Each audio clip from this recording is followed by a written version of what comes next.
Welcome. I will call to order the San Francisco Roundtable meeting of February 2nd, 2022 at 7:01.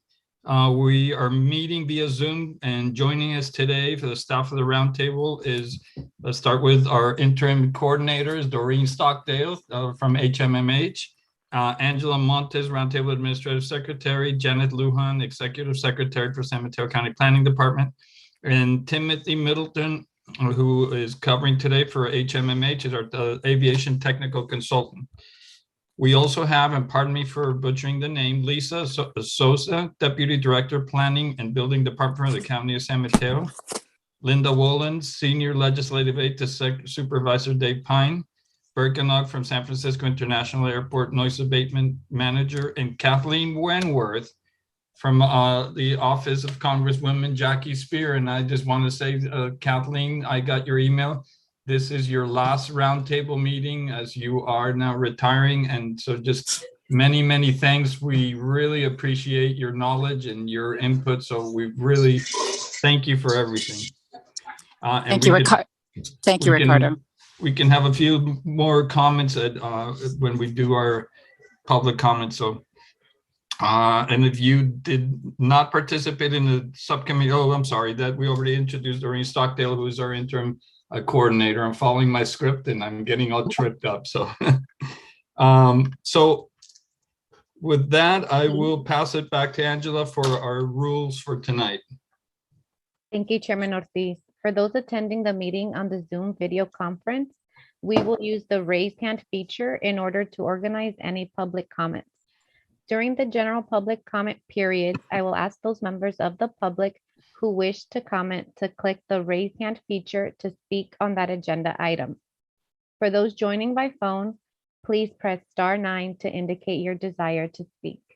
When you hear your name called, I will prompt you to unmute your microphone and inform you that you may begin speaking. You will have 2 minutes. Thank you. Thank you very much. And with that, we'll move on to roll call, and that is Ms. Stockdale. City and County of San Francisco Board of Supervisors.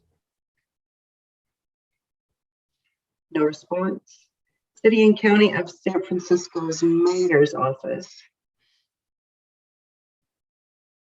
No response. City and County of San Francisco Airport Commission. Good evening, Ivar. Thank you. San Mateo County Board of Supervisors. Dave Pine. Thank you. CCAG Airport Land Use Commission. No response. Town of Atherton. Yes, here, Whitmer. Thank you. City of Beaumont. No response. City of Brisbane. Harry O'Connell. Thank you. City of Burlingame. Ricardo Ortiz. Thank you. Town of Colma. John Goodwin here. Thank you. City of Daly City. No response. City of Foster City. Sam Hindy. Thank you. City of Half Moon Bay. Oof. No response. Town of Hillsborough. Christine Grolich. Thank you. City of Menlo Park. Cecilia Taylor. Thank you. City of Millbrae. Ann Schneider. Thank you. City of Pacifica. No response. Town of Portola Valley. No response. City of Redwood City. No response. City of San Bruno. Tom Hamilton, present. Thank you. Hi, this is Pacifica. I was in the waiting room. I was here when you called. Okay, perfect. Okay. Thank you, Mr. Bruno. City of San Carlos. No response. City of San Mateo. No response. City of South San Francisco. Mark Adiego. Perfect, thank you. What town of Woodside? I'm sorry, Doreen. Town of Woodside, John Yeah. Carvel. Yes, you are not here. Perfect. Thank you. And we do have a quorum. Ricardo, you had a question? Yes, I did. I thought you were telling me what, we do have a quorum. You're saying yes? Yes. Very good. Thank you. So with that, we will now move on to public comment. This is for comment for items that are not on the agenda, and staff will read any written comments and allow members of the public to speak. So with that, Ms. Montes, I'll hand it back to you. Thank you, Chairman Ortiz. And I do see one hand raised from a member of the public. So I will ask Janice to please share her timer, but I also see a hand raised from Kathleen. Let's leave Kathleen for the end. Okay. She's that special. Okay, 1 second. So I will first call on Mr. Schultz. If I can ask all members on the panelists to please mute their phone unless they're speaking. We're getting some background noise from someone. I can gladly mute anybody if you're having trouble finding the mute. Thank you. That worked. Thank you. So I will first call on Mr. Schultz, followed by Ms. Mary Jo Fremont. Mr. Schultz, please accept this request. Mark Shaw, Palo Alto. I would like to comment on the membership subcommittee presentation last meeting. The report and much of the presentation contained many misrepresentations and seemed illogical. A good example is the key slide at minute 17, which purports to summarize Sfo density changes between 2013 and 2019. The slide states that Foster City went from medium in 2013 to high in 2019. It then states that Palo Alto was high and remained high both years. This would mean that in 2013, density would have been greater in Palo Alto than Foster City. The slide also states that Redwood City went from low to high, so supposedly its density is now the same as Palo Alto. Density is not defined, but it's likely similar to a measurement that is, which is average noise events per day. In 2017, Foster City aircraft noise events went from 328 per day to 344 in 2019, then down to a pandemic 265 in December. That is not medium going to high.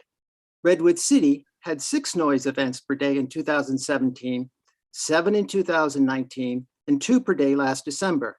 That is not low going to high.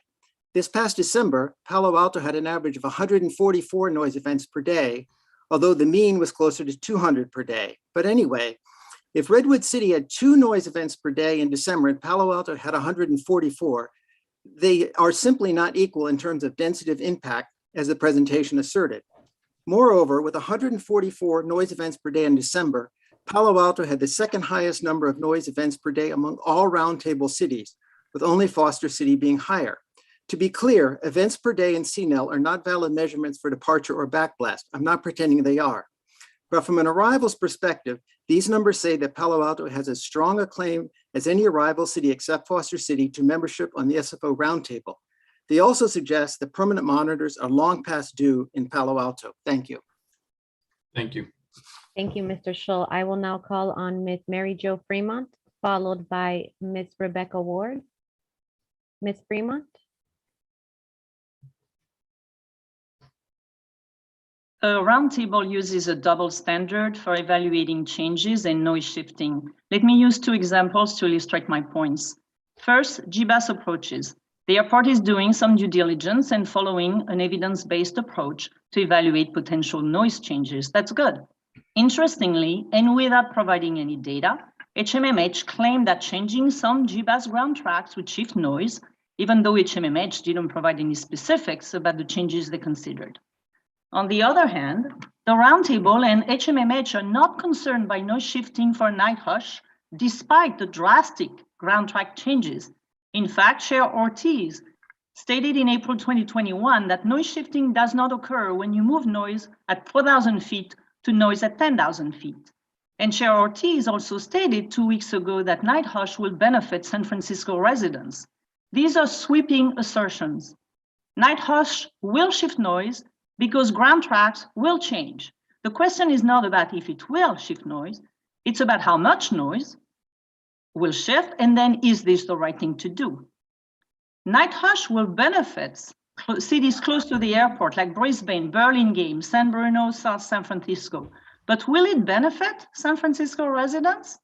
Surely, the new condo residents of Yerba Buena Treasure Islands will be affected given their close proximity to the night hush path. How about South of Market, Embarcadero, or Sunset residents? Did anyone look at flat path in detail and model noise impacts? Has night hush been explicitly reviewed with the City of San Francisco Roundtable representatives? Why is there noise shifting for GBAS approaches but not for night hush? Why is there no noise analysis on night hush impacts? That's the double standard. Thank you, Ms. Fremont. I will now call on Ms. Rebecca Ward.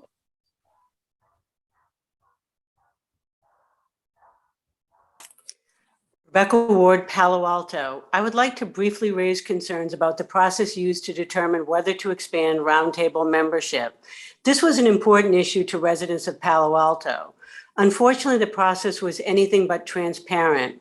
By the time the public was invited to a subcommittee meeting, the subcommittee had met multiple times and decided their recommendation was not to expand membership. The recommendation was full of contradictions. While the subcommittee allowed others not on the subcommittee to attend their closed meetings, they did not invite Palo Alto to present their case or answer questions regarding funding, etc. Unbiased is when all sides get equal representation. This was an echo chamber. Subcommittee members included many long opposed to Palo Alto joining, and the report is a rehash of past objections rather than a fresh and open look. Given your vote, you need to be very clear with the airport and FAA that your authority is limited to San Mateo and San Francisco counties. You cannot vote to exclude communities and then request or approve procedures that impact these very communities. The FAA and airport need to go directly to all impacted communities, not just those represented here. To that end, the MOU should really be updated to clarify that the scope of your decision-making authority is limited to the portion of procedures that are contained within the borders of San Mateo and San Francisco counties. The vague language in the current MOU states, quote, that the roundtable members as a group will not take any actions that would result in the shifting of noise from one community to another related to aircraft operations. That vague language is insufficient and has proven to be untrue in practice. Lastly, this body really needs an independent ombudsman. Thank you. Thank you, Ms. Ward. And with that, Chair, we do not have any more hands raised from the public, but we do have the hand raised from Ms. Wentworth. Well, I am very happy to allow Ms. Wentworth a few minutes. And again, I can't say enough, Kathleen. Thank you for everything you've done. You're muted. Okay, my apologies. There you go. I am in a public place due to a family situation I had to take care of tonight. At any rate, thank you for letting me have a minute here. As Ricardo indicated, it's time for me to retire from Congresswoman Spear's office. And this comes 7 years after starting work with the Roundtable, and it's been a great 7 years. Hasn't been as productive as we had all hoped when we started out, but I have not yet given up hope on future progress from the Roundtable. This will be my last Roundtable meeting that I'll be here as a representative of the Congresswoman. But I wanted to let you know that I am leaving you in good hands. Brian Perkins, who's Congresswoman Spear's district director, and I think most of you know him pretty well already from his interactions with you on your city councils. He'll be taking over for me here at the Roundtable, and he's really well versed in aviation matters, and in fact was doing them when I came into the office in 2014. So he's got a background in aviation and a commitment to the aviation noise problem, much as the Congresswoman does.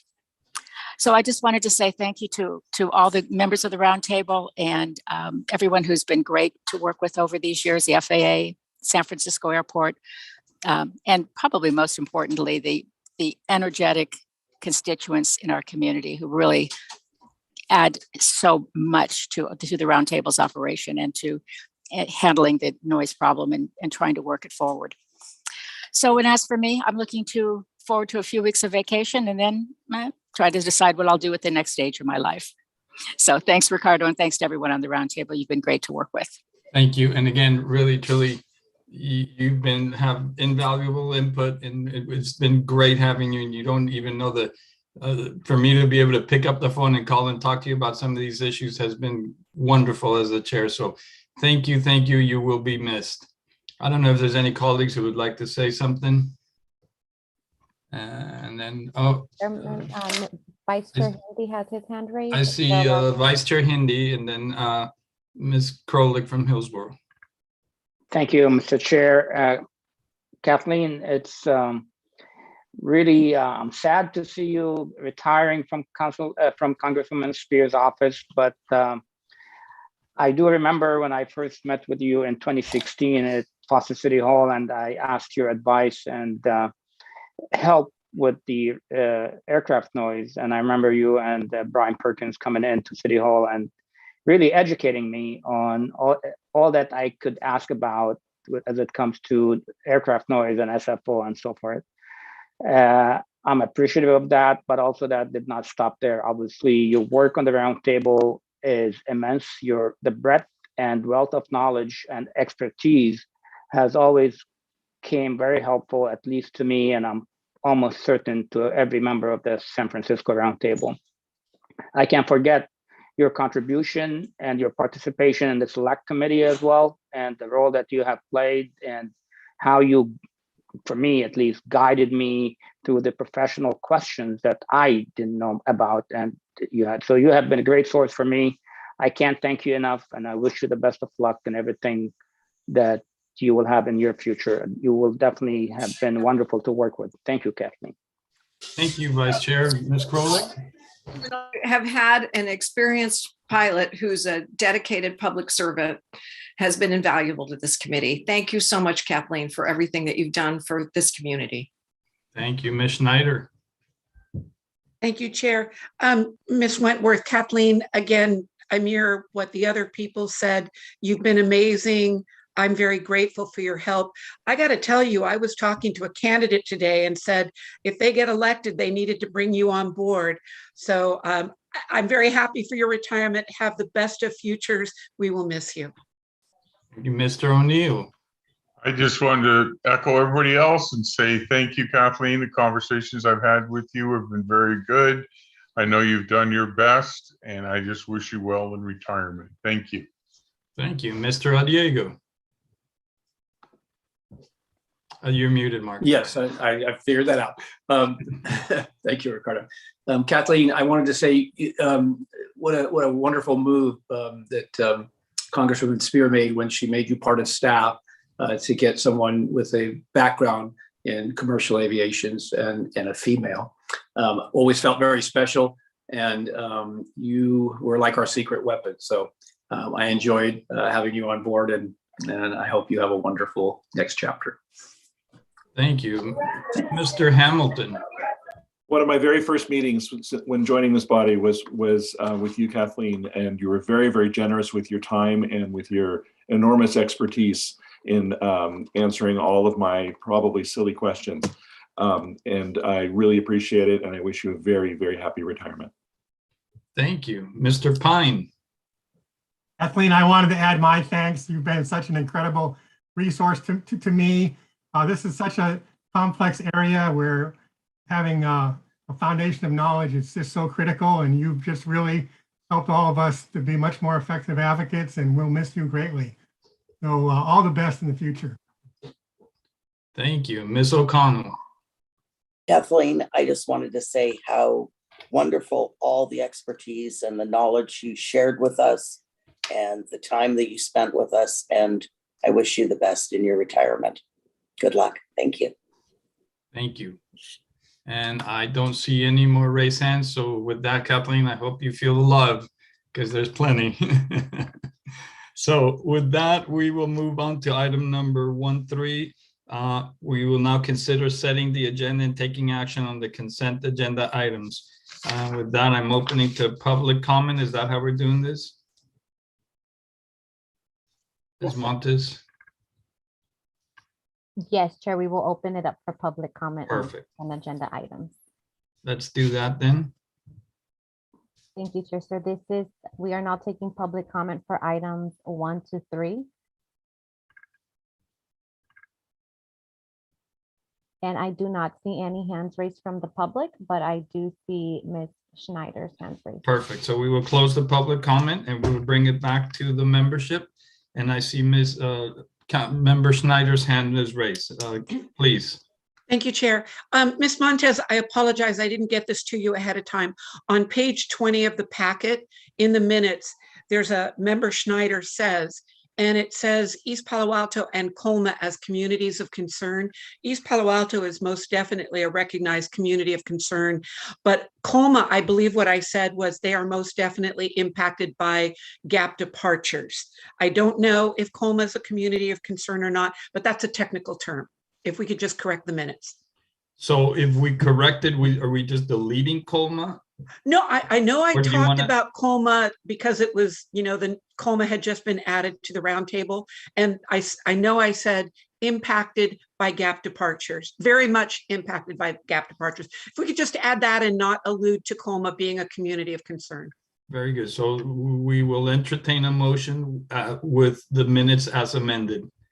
Motion to So approve. moved. I think I Second. heard Member Schneider and the second from Member O'Neill. Was that correct? Yes. Sounds good. Thank you. And with that, we will take a roll call, please. Yes, Chair Ortiz, I just wanted to let you know that Tom McHugh from the city of Belmont has stepped in. Oh, We have good. Lauren Chung from the San Francisco Board of Supervisors office is here, as well as Lauren Carroll from the San Mateo County Council. Oh, good. Well, welcome all. Okay. Now we really have a board. City and County of San Francisco Airport Commission.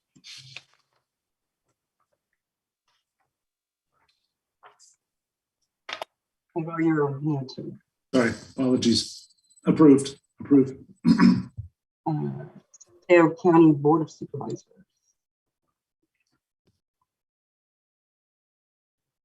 Supervisor finalizing. Yes. That was a yes? That's a yes, yes. Perfect, thank you. Town of Atherton. Aye. City of Belmont. Aye. City of Brisbane. Aye. City of Burlingame. Yes. Town of Colma. Aye. City of Foster City. Yes. Town of Hillsborough. Yes. City of Menlo Park. Yes. City of Millbrae. Yes. City of Pacifica. Yes. City of San Bruno. Yes. City of South San Francisco. Yes. And Town of Woodside. Yes. Perfect, thank you. Your motion passes. Very good. Thank you so much. And then we move on to item 4, which is the election of the roundtable chairperson for the calendar year 2022. So per our bylaws, the chairperson may serve 12 months. And this current nomination is for the calendar year 2022. And I would personally like to nominate our vice chair, Mr. Sam Hindi, and I don't know if there's any other nominations from the table. Having none, then we could go to roll call. Do you need a second? I'm happy to second. Oh, thank you, Christine. Yes. And before the roll call, we do need to take public comment. Oh, I'm sorry. Please, yes, let's open it up to the public. Thank you. And I don't see any hands raised, so we do not have public comment on this item. Very good. So I have a nomination and a second from Christine Krolik, and with that, we can go to a roll call. Perfect. City and County of San Francisco Airport Commission. Aye. San Mateo County Board of Supervisors. Aye. Town of Atherton, Aye. City of Belmont, Aye. City of Brisbane. Aye. City of Burlingame, Yes. the Town of Colma, Aye. City of Foster City, Yes. Town of Hillsborough, Yes. City of Menlo Park, Yes. City of Millbrae, Yes. City of Pacifica, Yes.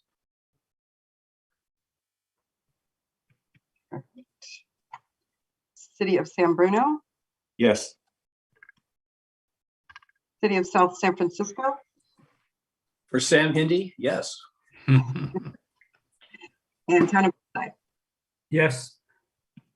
Great, your motion passes.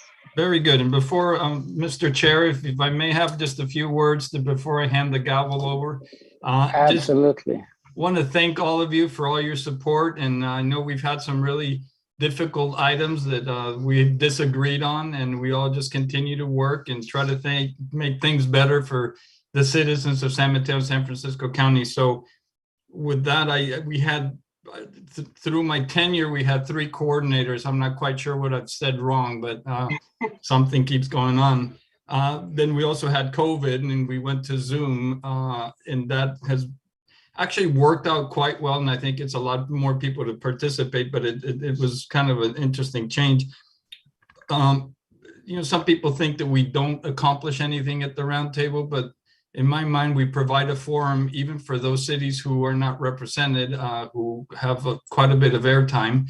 And I'm glad that we do that. I think it's an important function that we have, and we can't forget that.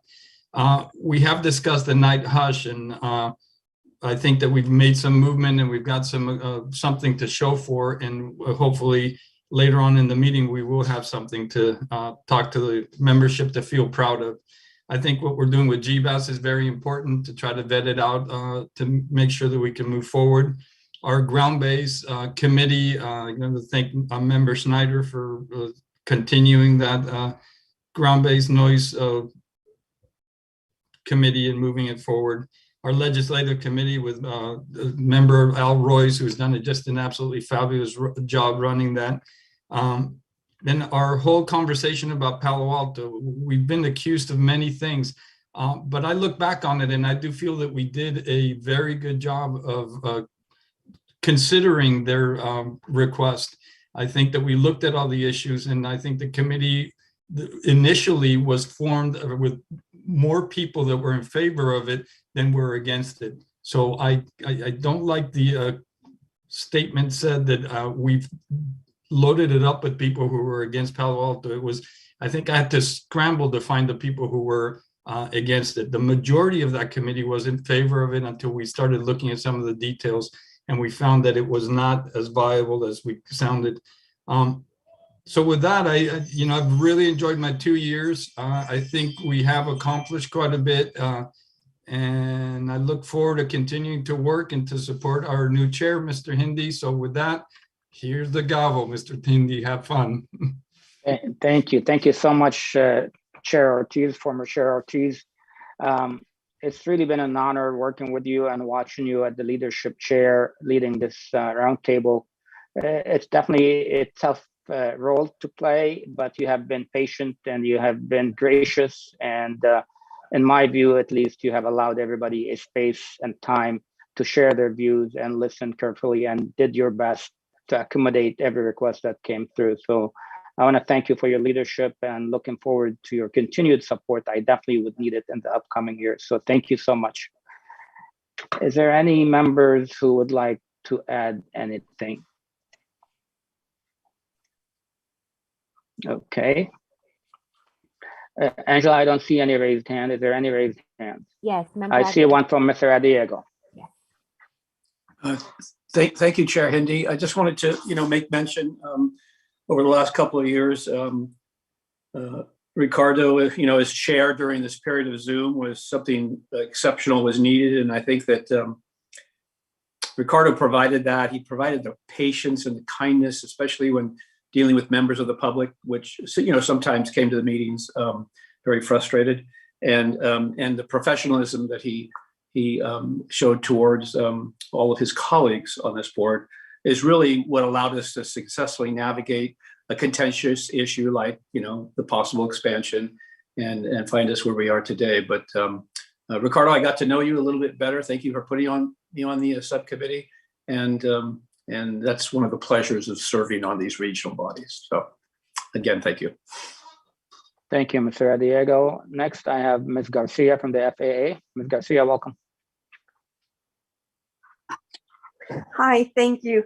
I realize I'm not a member, but I just wanted to acknowledge the work that Ricardo has done for the organization.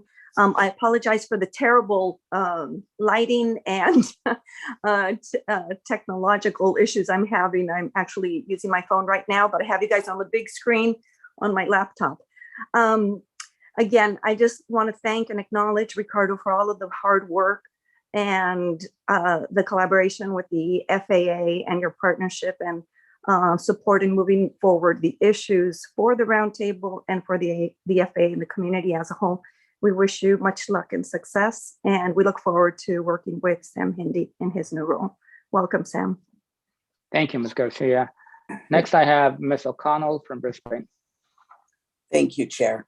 I wanted to thank Ricardo for all the hard work he's put in to the Roundtable, to the subcommittees, and I think you've done a fabulous job. So thank you so much.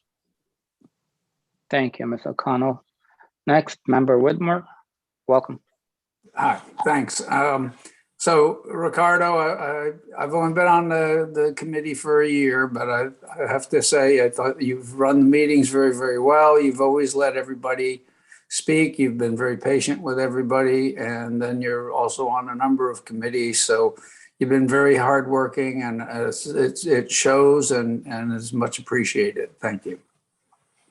Thank you so much. Angela, any raised hands from members of the public? Thank you, Chairman. We do not have any hands raised for members of the public.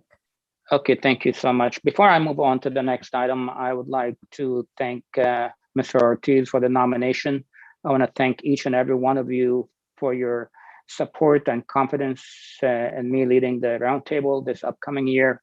I look forward to working with each and every single one of you. I think it's going to take all of us collectively as a team to really advance these tough issues before us so we could serve our communities. And that cannot be done without our partners, the SFO airport staff and the FAA.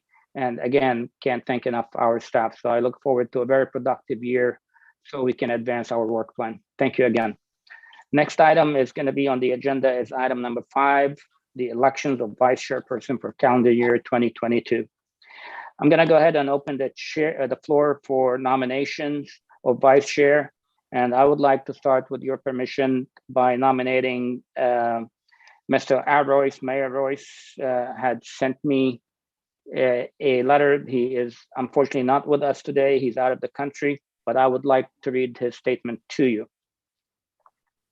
I would be interested in serving as a vice chair of the San Francisco Roundtable for the upcoming term, members willing. I have served as a member of the Roundtable since 2014 and serve as a member of both the Ground-Based Noise Subcommittee since its inception and the Legislative Subcommittee, for which I'm currently serving as a chair, as well as a selected ad hoc committee of the Roundtable, such as the Noise Monitoring and Membership Expansion Committees. I have hosted meetings within my community of Hillsborough with purpose of seeking community input and ideas relating to airplane and airport noise matters that worked with Congresswoman Spears' office on these matters as well. I have also attended the Noise Symposium and other similar symposiums and or webinars related to airport and airplane noise issues. I believe I have an understanding of the issues and matters confronting our residents and our Roundtable. I represent a community affected by both ground-based noise as well as noise from overhead flight. So I'm familiar with the concerns of residents with respect to both. If selected, I would be honored to serve with the new chair and the Roundtable membership in addressing the issues identified by the roundtable and by our communities. Sincerely, Royce. That's a statement from member Royce. Again, he could not be with us because he's outside the country. I would like now to see if there are any other nominations for position of vice chair. Thank you, I Chairman. see member Schneider has her hand raised. Member Schneider. Thank you, Chair. Do you need a second for Al Royce? I'd be very happy to second his nomination. Thank you so much. We got a second. Any other nominations? Seeing none, Ms. Montes, would you please, actually, let me go back to public first. Is there any member of the public has any comments? Thank you, Chairman Hindi. Giving it a couple seconds, but I do not see any hands raised from members of the public on this item. Thank you, Ms. Montes and Ms. Stockdale. If we could call the roll call, please. City and County of San Francisco Airport Commission. Aye. San Mateo County Board of Supervisors. Yes. Town of Atherton. Aye. City of Belmont. Aye. City of Brisbane. Aye. City of Burlingame. Aye. Town of Colma. Aye. City of Foster City. Yes. Town of Hillsborough. Yes. City of Menlo Park. Yes. City of Millbrae. Yes. City of Pacifica. Yes. City of San Bruno. Yes. City of South San Francisco. Yes. Town of Woodside. Yes. Your motion passes. Thank you so much. Congratulations. Yes, congratulations to Vice Chair Royce. And thank you everyone for your vote. Ms. Ford, I see your hand raised. You're muted. Yes, I just didn't get to vote. Yes. So Sorry about that, Carolyn. it's okay, Doreen. Hi, how are you? But what is your vote? Yes. Okay, perfect. Thank you. Okay, thank you. So I did ask for public comment earlier and there were none, but I'm just gonna give it a moment to see if there are any members of the public has any comments on item 5. Thank you, Chairman. I do not see any hands raised from members of the public. Very good, thank you. Then we move on to the next item on the agenda, item number 6, approval of resolution 22-02 designating regular roundtable meeting dates, times, and place for calendar year 2022. As stated in the memo on page 29 of the packet, regular meetings are scheduled on the first Wednesday of every even numbered month at 7 p.m. Do we have any members of the public who want to make a comment? Ms. Montes? Thank you, Chairman. For item number 6, we do not have any members of the public who wish to comment, but I do see Member Schneider's hands raised for this item. Thank you so much. Member Schneider, please go ahead. Thank you, Chair. In reading the packet, I have no issues with our standing meetings, but then it lists the various committee meetings and it doesn't really have any dates for them. Will we be talking about that tonight, or is that for the work plan agenda? I believe it's the work plan agenda, but I'll defer to staff. Yes, we have, as you know, 12 meetings a year that staff can accommodate in between the regular meetings. So that would be up to the chair and the committee to decide how many of those are for which subcommittee. Ms. Stockdale, you cut out a little bit on my voice. I think you said that's up to the chair and the co-chair? Correct. Of when to schedule those meetings? Correct. Now, I would like to. There are 12 total that staff can accommodate for the subcommittee meetings. I'll just be very honest. I'm very concerned with how the committees were assigned or not assigned meeting times, and that it held back the work of ground-based noise, to a degree, it held back the work of the legislative committee. And I just hope that we can balance those meetings back out in 2022 when we were not able to do it in 2021. Thank you. Okay, thank you, Member Schneider. I'm happy to connect with you offline and understand your concerns, and hopefully we could address them for you. Thank you so much. Okay. Thank you, Chair. With that, you're welcome. Okay, there are no members of the public who would like to make a comment, then we'll go ahead to roll call. Do we have a? I'll make a motion to approve Raise the the motion in resolution. Okay, sorry. So Ms. I'm sorry, O'Connell, who was the made the motion from? Terry O'Connell, Brisbane. I'll second. Thank you. Okay, thank you. We got a second from Member Ortiz. Perfect. Thank you. City and County of San Francisco Airport Commission. Aye.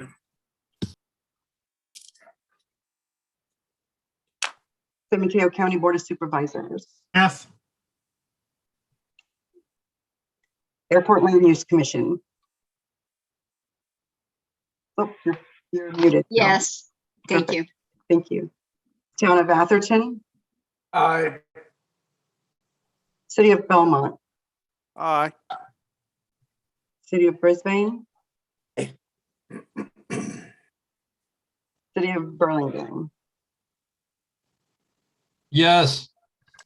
Thank you. Town of Colma. Aye. Thank you. City of Foster City. Yes. Town of Hillsborough. Yes. City of Menlo Park. Yes. City of Millbrae. Yes. City of Pacifica. Yes. Thank you. City of San Bruno. Yes. City of South San Francisco. Yes. Town of Woodside. Yes. Your motion passed. Thank you. Next item on our agenda is item 7, subcommittee assignments and meeting frequency. For any new members, there are 4 active subcommittees for the roundtable.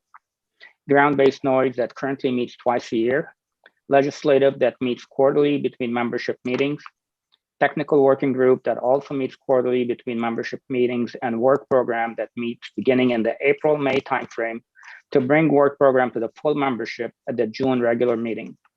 In the past, subcommittee membership was open to all members interested in the subject. This has not changed. However, due to Assembly Bill 361 that requires local agencies to approve a resolution to continue meet virtually under the Brown Act, staff has advised me that we will need to assign 3 members to each subcommittee. This will allow a quorum of 2 to vote on this requirement at each meeting.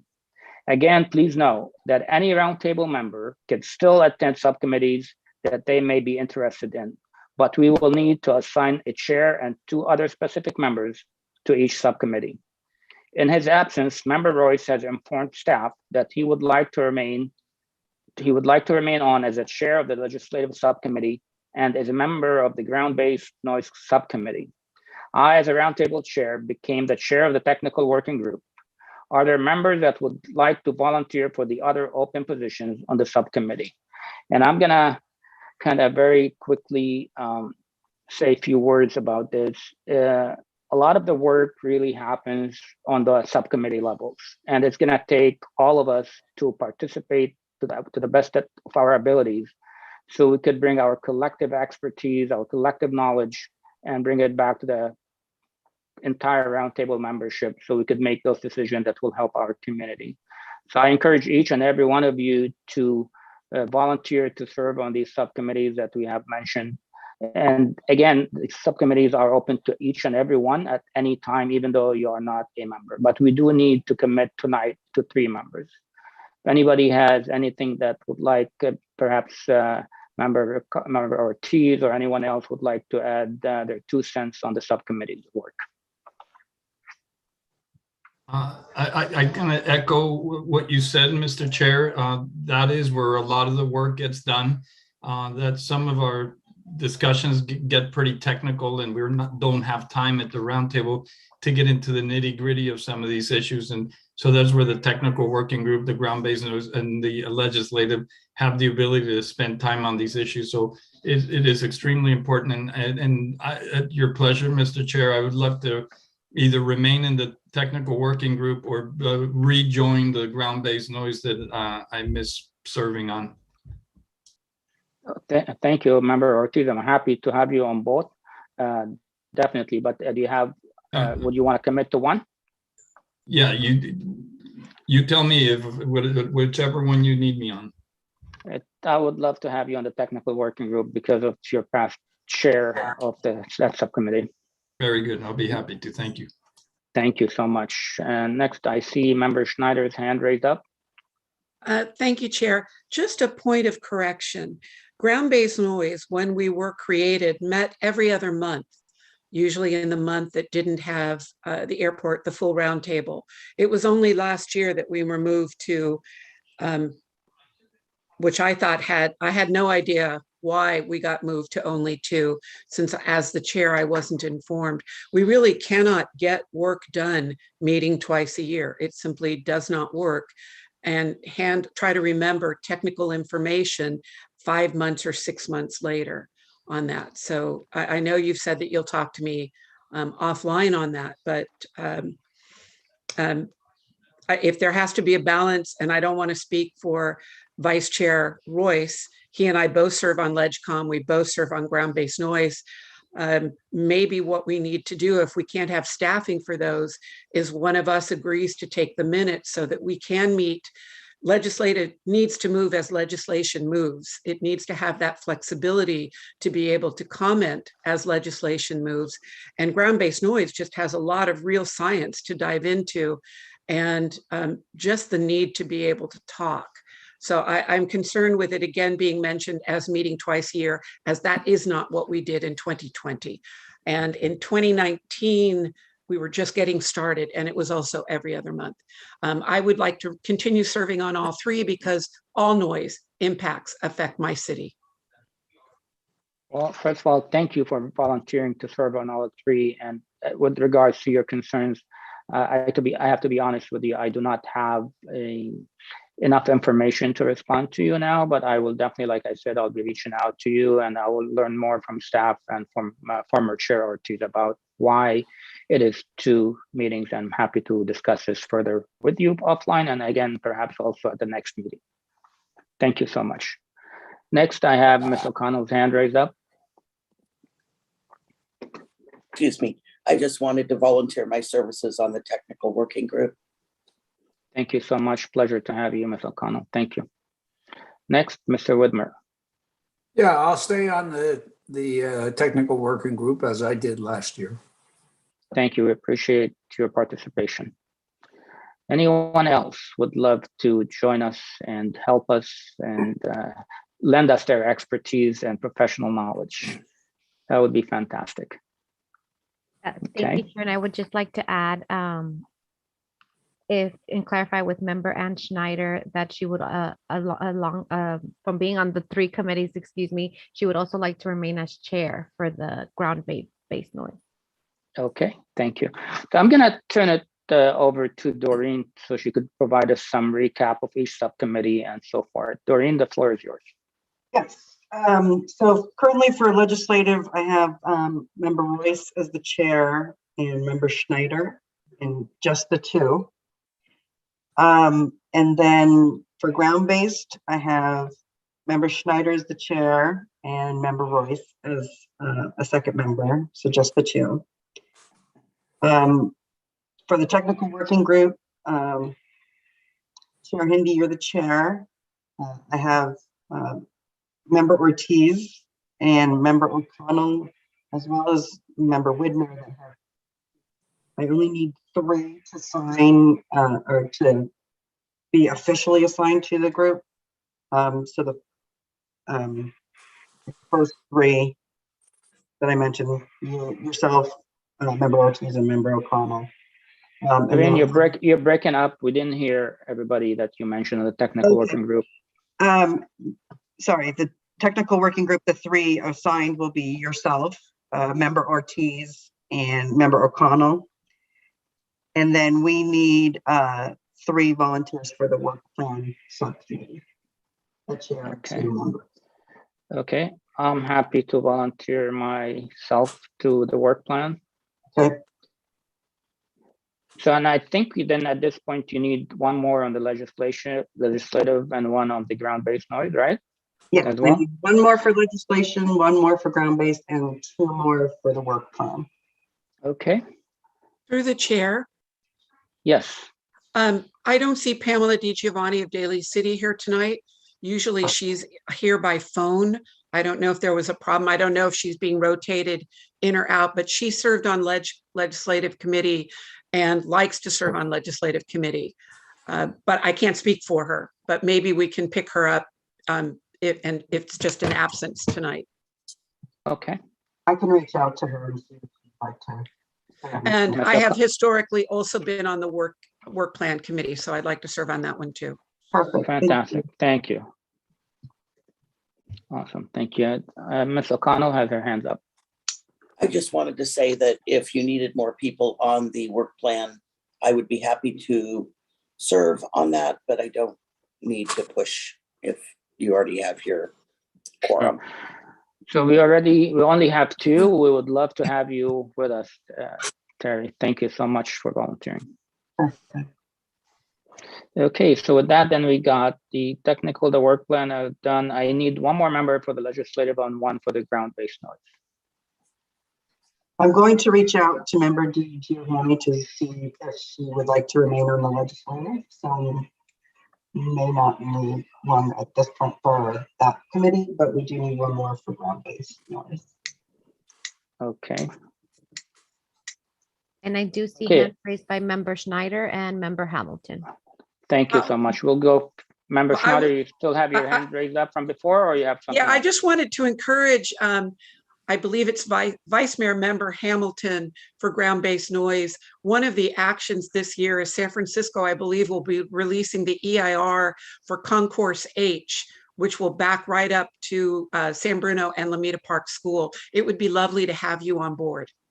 Yep, and my hand was already up, and I'm not vice mayor, but thank you for the promotion, and I'd like to volunteer for ground-based noise, please. Perfect. I think we're set then. Sure. Okay, very good. Go over if you don't mind. Let me just go back over. So for legislative, we have member Royce as the chair, member Schneider, and I will reach out to member DiGiovanni about that committee. For ground-based noise, member Schneider is the chair, member Royce, and member Hamilton. For our technical working group, Chair Hindi is the chair, member Ortiz, and member O'Connell. And then for work plan, Chair Hindi as well, member Schneider and member O'Connell. Thank you so much, Doreen. Okay, any other comments from members of the roundtable? Seeing none, I would like to go to public comment. I will open public comment for item 7AD. Ms. Montes. Thank you, Chairman. I do have 1 hand raised from members of the public, so I will ask Janet to share the timer. And I will first call on Ms. Yapley. Okay. Ms. Yapley, welcome. Hi, I understand Bill Widmer volunteered for the TWG, and I did not hear his name repeated back when the summary was done. Thank you. Thank you. Okay, Mr. Scholl, or I'm sorry, Ms. Montes, you go ahead and handle the public. Thank you, Chairman. Yes, I was going to call on Mr. Scholl. Yeah, one of the issues I keep hearing year after year is, are these subcommittees and working groups fully staffed? Do they have the resources they need? You know, if you go back and look at the original MOU, the 3-page or so that started this, there were really 2 groups. There was this group and there was what's called an integrative group.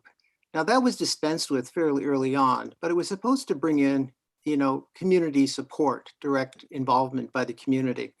And it's also true if you look at the early history and some of the early, particularly around issues related to the Woodside 4, et cetera, there were task groups, working groups, et cetera, that were staffed also by community members. And, you know, I think that's something that this body should think about.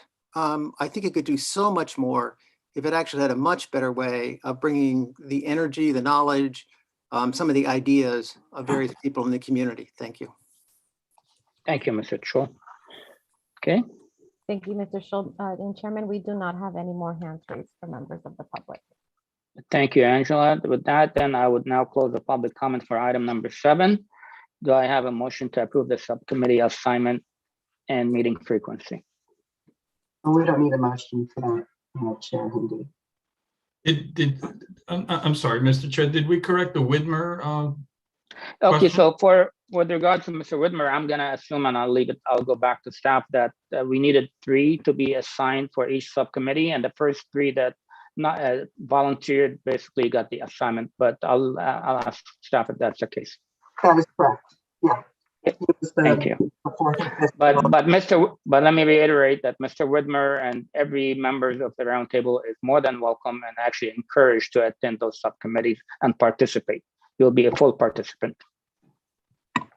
Okay, I just thought I had volunteered before anybody else, really, but that's okay, no problem. I'll just attend the meetings. Just as a point of clarification, any member of the roundtable, when you attend the meeting, you are a full participant. The only purpose of the 3 is simply to have a quorum because of the Brown Act, but historically it has been and continues to be open to all members. Thank you so much. Okay. Is there anybody is interested or willing to move to approve the assignments? Through the chair, I'll make a motion that we approve the subcommittee assignments and meeting frequency as discussed. Thank you. We have a motion from Mr. Hamilton. Any second? Second. That's Schneider from Millbrae. Second, Member Schneider, thank you so much. With that, Ms. Stockdale, if you would conduct the roll, please. County of San Francisco Airport Commission. Aye. San Mateo County Board of Supervisors. Aye. Airport Land Use Commission. Aye. Town of Atherton. Sure, I'll vote for it. City of Belmont. Aye. Aye. Thank you. City of Brisbane. Aye. City of Burlingame. Aye. Town of Como. Aye. City of Foster City. Yes. Town of Hillsborough. Yes. City of Menlo Park. Yes. City of Millbrae. Yes. City of Pacifica. Yes. City of San Bruno. Yes. City of South San Francisco. Yes. Town of Woodside. Yes. Motion passes. Thank you so much. Again, thank you for everyone who volunteered, and I look forward to everyone's participation, whether you are officially a member of those subcommittees. Thank you so much. Moving on to presentations and item number 8, HMMH contract amendment for Roundtable Coordinator. We have with us tonight Lisa Alfata from the County of San Mateo, Deputy Director, Community Development, who will present on this item. Ms. Alfata.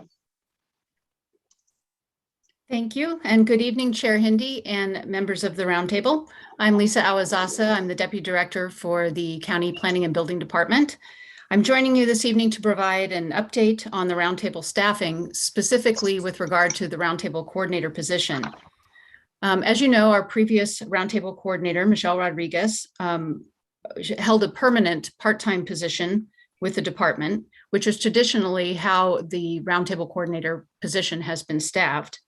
But as you know, she tendered her resignation effective at the end of 2021. During past transitions for staff, we've been fortunate to have someone either in the County Planning and Building Department or with the County of San Mateo be able to step right in and have the time and training to take on the duties of the coordinator position, at least on an interim basis. However, unfortunately, we don't have that ability at this time. So we've arranged for HMMH to provide roundtable coordinator services on an interim basis, in addition to the aviation technical services that they currently provide to the roundtable. This required an amendment to the county's current contract with HMMH, which the Board of Supervisors approved at their January 25th meeting. So we do have Doreen Stockdale on board, and we're pleased to welcome her to the staff team. With her extensive prior roundtable and airport experience in the Bay Area, we feel she'll be a real asset to the group. In addition, myself and Linda Woolen with Supervisor Pine's office, who has supported the roundtable in the past, will continue to provide assist Doreen and Angela Montez in providing staff support to the roundtable. Meanwhile, we will be initiating a recruitment to fill the permanent roundtable coordinator position, and we'll keep the chair informed as that recruitment proceeds. And that's all I wanted to share with you this evening, but I'm available to answer any questions that you might have. Thank you. Thank you, Ms. Awazasa. And the roundtable members, do you have any questions or comments? I see member Ford raising her hand. I just wanted to say that I've known Doreen for a long time, and I'm delighted that she's helping us because I'm sure she'll be professional and capable in her assistance to us, and I'm delighted to see her. Great, thank you so much. Anyone else have comments or questions? Okay, seeing none. Moving on to the next item. Moving to item number 9, FPPC determination update. And tonight we have with us Lauren Carroll, County of San Mateo Deputy County Counsel. Ms. Carroll, welcome. Hi, thank you for having me. I know some of you, but it's nice to see some new faces. I just want to say at the outset, remind you all that I am representing San Mateo County, not you all as roundtable members. So if you have questions about your personal obligations under the developments I'm about to tell you about, I highly recommend you talk to your city attorneys because they are the most qualified to advise you. And I'll be brief, but what I want to talk to you about is this determination by the Fair Political Practices Commission that the roundtable is subject to the Political Reform Act. So some of you may be aware that last year, the roundtable reached out to the Fair Political Practices Commission to ask this question. The commission is the state body for enforcing various conflict of interest and public ethics rules, primarily the Political Reform Act that I mentioned, which is the law that prohibits conflicts of interest, financial conflicts of interest by public officials, and also requires many of us to file Form 700 statements of economic interest. So the FPPC determined that the roundtable is subject to this law because it is a decision-making body at the bare minimum. It makes a decision about its own budget and how to spend its money. So that gives rise to the potential for a conflict of interest. The FPPC's advice, this was informal advice, so it's technically not binding, but staff believes it is advisable to go forward with getting into compliance with the Political Reform Act. And that mainly involves adopting a conflict of interest code and then having the members and some staff members file Form 700s going forward. Ultimately, I don't think this is going to be a huge heavy lift because the members here, I'm sure all of you are familiar with making economic disclosures and are familiar with that process.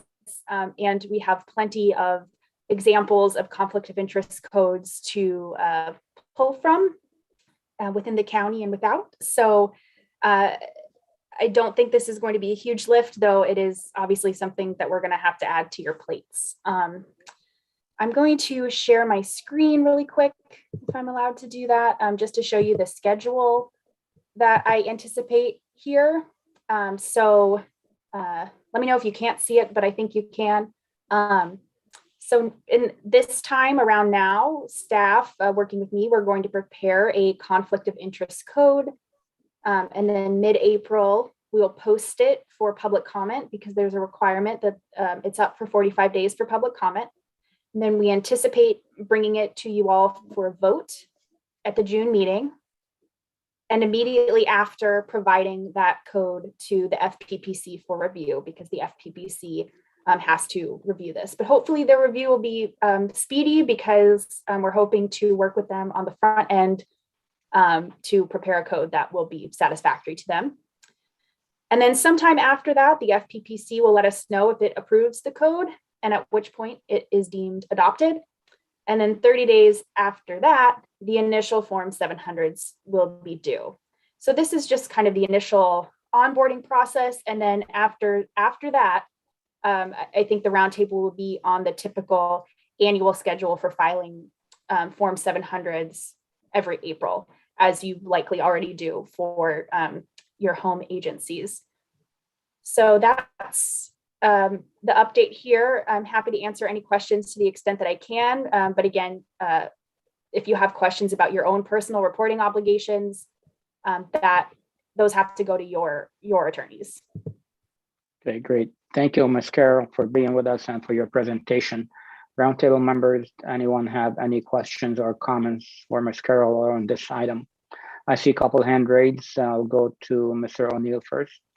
I just wanted to clarify, we all have to file Form 700 by April 1st.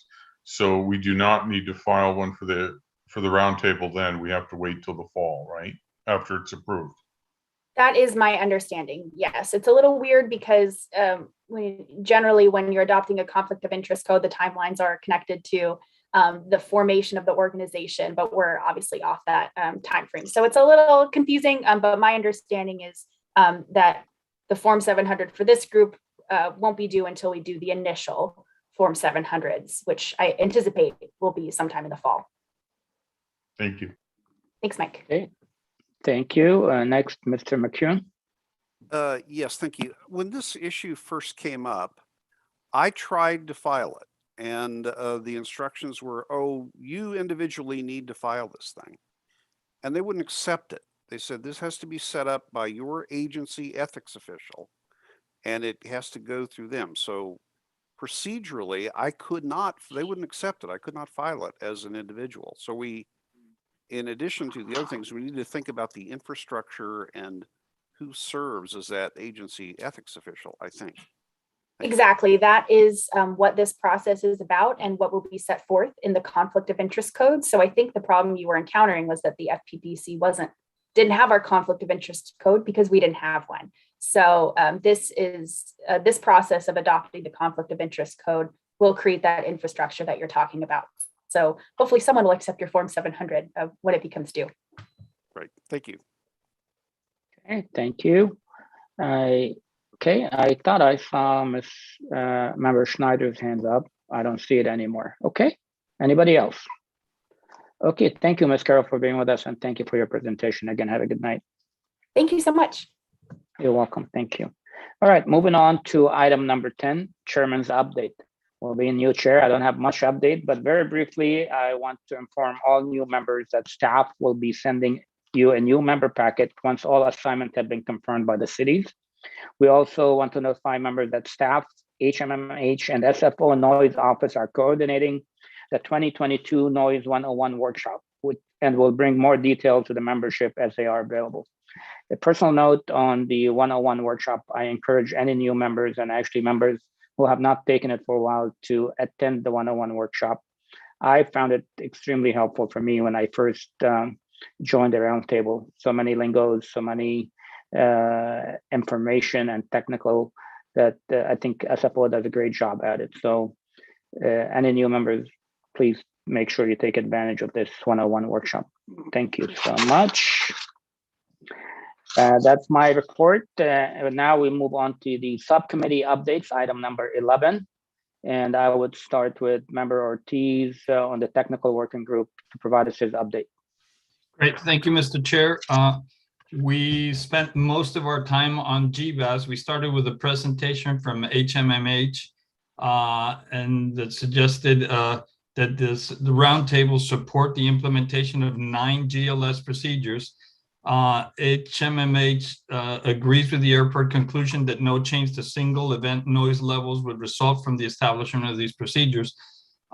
This was followed by SFO staff and Landerman Brown with a presentation on the GBAS GLS procedures that LMB presented on slides and showed noise levels during the United Airlines testing that were not included in the meeting packets.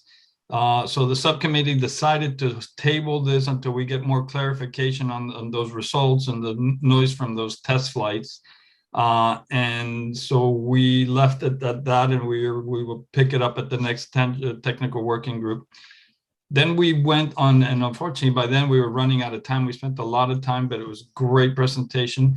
But then we went to the night hush presentation, and we are pretty much all in agreement, all the parties involved, and we're looking to move forward. So what I would like to do is bring a shorter version of the presentation by the FAA, and I don't see Mr. Blart. He was going to share some slides with us.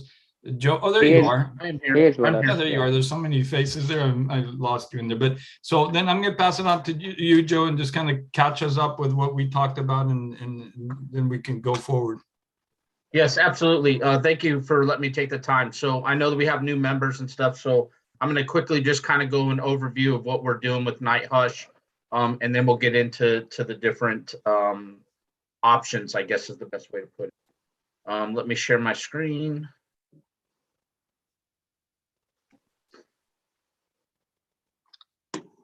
Let me know when you can see my screen. We see it. Okay, so the first slide here is kind of the overview. So as we briefed at many of these roundtables and technical working groups, we were asked to come up with a procedure that would move the stick procedure out over the water to try to alleviate some noise on the peninsula. We came back, we did some looking at it, we came back and we determined that we would be able to do this from 1 to 5. So basically what we're doing is taking aircraft, putting them on the night out of San Francisco, and we're going to put aircraft on the Hush out of Oakland between 1 and 5, and they're going to go all the way up and out to Gobbs Waypoint, which is this waypoint out over the water. And then at that point, they will then proceed to whatever their next route of flight is. And I'll kind of show you what that looks like on the next slide. But when we did this process, we had collaboration with the SFO and Oakland airports, airlines, air traffic, particularly Northern California, Praycon, folks from the service center, the regional administrators, all that. So we held many meetings. Some of the concerns we have is it might shift noise to another community, would require extra flying miles, which is why the airlines were brought in.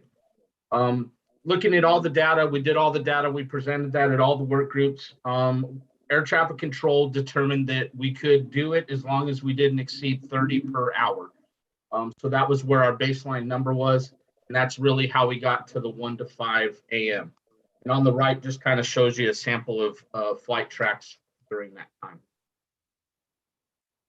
So the next slide, again, we just kind of talk about, we met with on July 8th and requested to fly out to Gobbs because that was a request made by this organization here. Initially, it was going to be, they would be able to turn passing the shoreline. You all asked us to go out to Gobbs before making that turn. We went back, had some discussions, and came back and notified you guys. We were able to do that, make that requirement. So aircraft will go all the way to Gobbs. So when I talked about the next point, so Gobbs is this point right up here. After that, then they'll proceed on to their next fix. So it could be Libo, it could be Kitna, it could be Entel. It really just depends on what's in their route of flight. So they'll go to Gobbs, they'll make their turn, and then they'll head to one of these next fixes that are shown on this slide. We later had some discussions and were able to determine that when aircraft make the turn to Gobbs, they're going to their next fix. We anticipate that they would be at least 13,000 feet crossing back over the shoreline.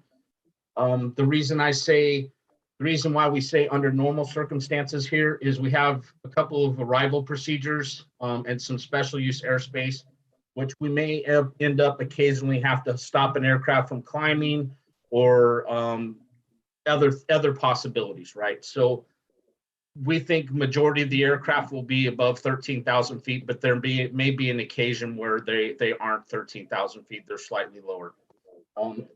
And you know, we'll know more once we get into this and we can get some real-time data of what's going on.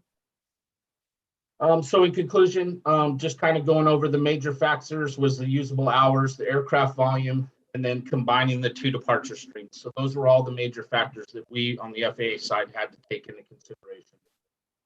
The night hush hours are dependent upon consistent operational levels. So as we briefed in the past, if there's ground delay programs at SFO or Oakland, we may have to go slightly beyond 1 o'clock. We may have to go to 1:30 until we can get below that 30 number. So, you know, there's always instances where we might have to go a little bit beyond the times that we presented here. And again, this kind of just talks about, right, unforeseen meteorological or other noteworthy events. On to the bigger piece, which I think is what we want to discuss here. So there's a couple options, I guess, on the table. So the number one option is obviously move forward with the 1 to 5. We will fly all the way out to the GOBS waypoint, and the aircraft will start their turn. This option, since everything is pretty much done, it just needs to be wrapped up. We can get this done and implemented within 90 days from the Roundtable's approval. And right now we know this can be maintained pre-pandemic, post-pandemic, basically it doesn't matter the traffic, right? For the majority of the time we can do the 1 to 5. The new proposal, which was brought by this body and Miss Kathleen, is going to 12:30 to 5:45. So again, this proposal, the only thing that's really going to change is the times, right? They're still going to go all the way to GOBS. They'll still turn to their next fixes. Some of the issues with this one, so we will have to re-engage stakeholders, which means we'll have to get SFO, airport, Oakland Airport, the airlines, all of those individuals back, air traffic control, all back to the table, start having discussions and notifications on the extended timeframes and all that stuff. So not knowing how long that's going to take, the timeframe we can give you is you're looking at least 6 months from the time we can get an agreement with that group of stakeholders. So it may take 3 to 6 months for the stakeholders to all get together and come up with an agreement, and then you're looking at an additional 6 months beyond that for option 2. The other thing to keep in mind is this can't be maintained during normal traffic levels. So if the pandemic numbers come up, then we're going to have to go back to 1 and 5.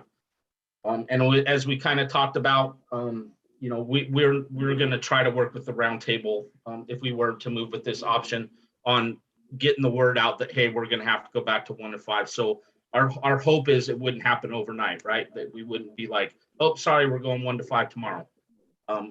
Everybody would have advance notice is what we're hoping if we were to move with this option.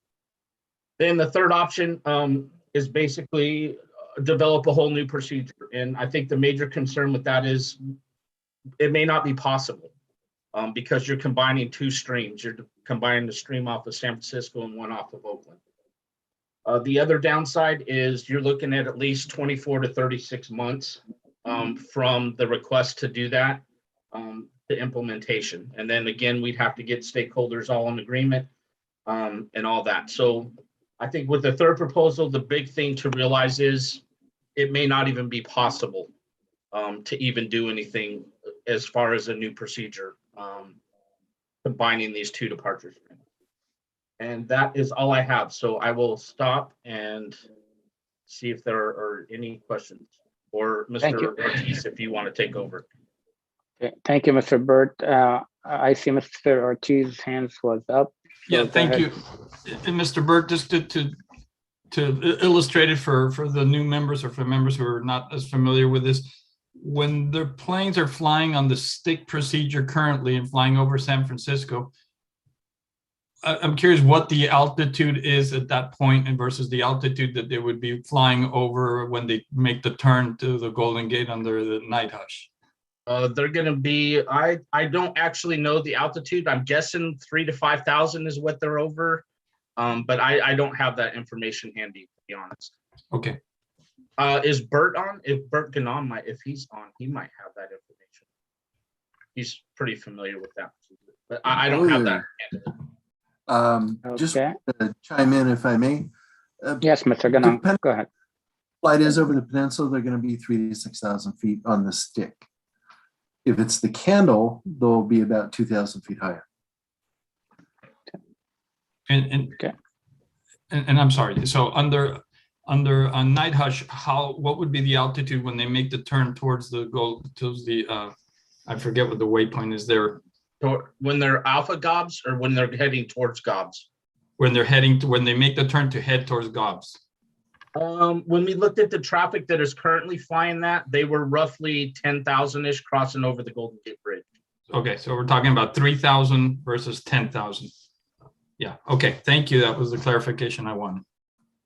Okay, thank you. Before I move on to the other members who have raised hands, just want to give a historical footnote that this recommendation initiated with the Select Committee on SFO arrivals back in 2016. So it has been a long time coming for this to bring some relief to members of our community that will be impacted by this change. So this will be a welcome change in my view. Next, I see Member Schneider's hands up. Thank you, Chair. And I'm going to kind of put Miss Wentworth on the spot. She sent me an email today saying that I believe it's the hush will actually remove some overflights over, say, Millbrae, Hillsborough, Burlingame, but I could have misunderstood that. Miss Wentworth, could you try to update the full committee to what you emailed me today? If she's there, there she is. Yes, I am sorry. Yes, sorry about that. Mr. Burt, do you happen to have a slide that shows, or maybe Bert Ganung, the slide that you furnished to Mr. To Ivar in the last few days, the one that shows the actual flight tracks from Oakland at nighttime? I do not have that. Are you talking about Bert Ganon? Oh, I was asking either of you. Yeah, I don't have to both. I'd have to dig for it. I don't have it. Okay. Sorry. All right. It's very difficult to explain without an illustration, Ms. Schneider, but the planes, and Bert and Mr. Bert, if you both check me on this, the flights that are taking off, say, from Oakland at nighttime now, that are flying the Candle, that are not flying the night, of course, southbound, are taking off from Oakland Airport and making a left turn, heading towards Port Intersection, or at least that's the plan. Correct, guys? Correct? Yeah, okay. We don't have an illustration of it to show you.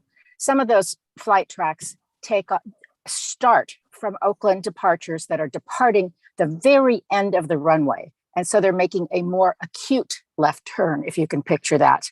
And those that are making a more acute left turn are taking off from Oakland, making a tight left turn and coming over, sometimes coming right over San Francisco Airport, sometimes coming over San Bruno, sometimes coming over Millbrae. Some do go out to port, but not all of them. Am I right?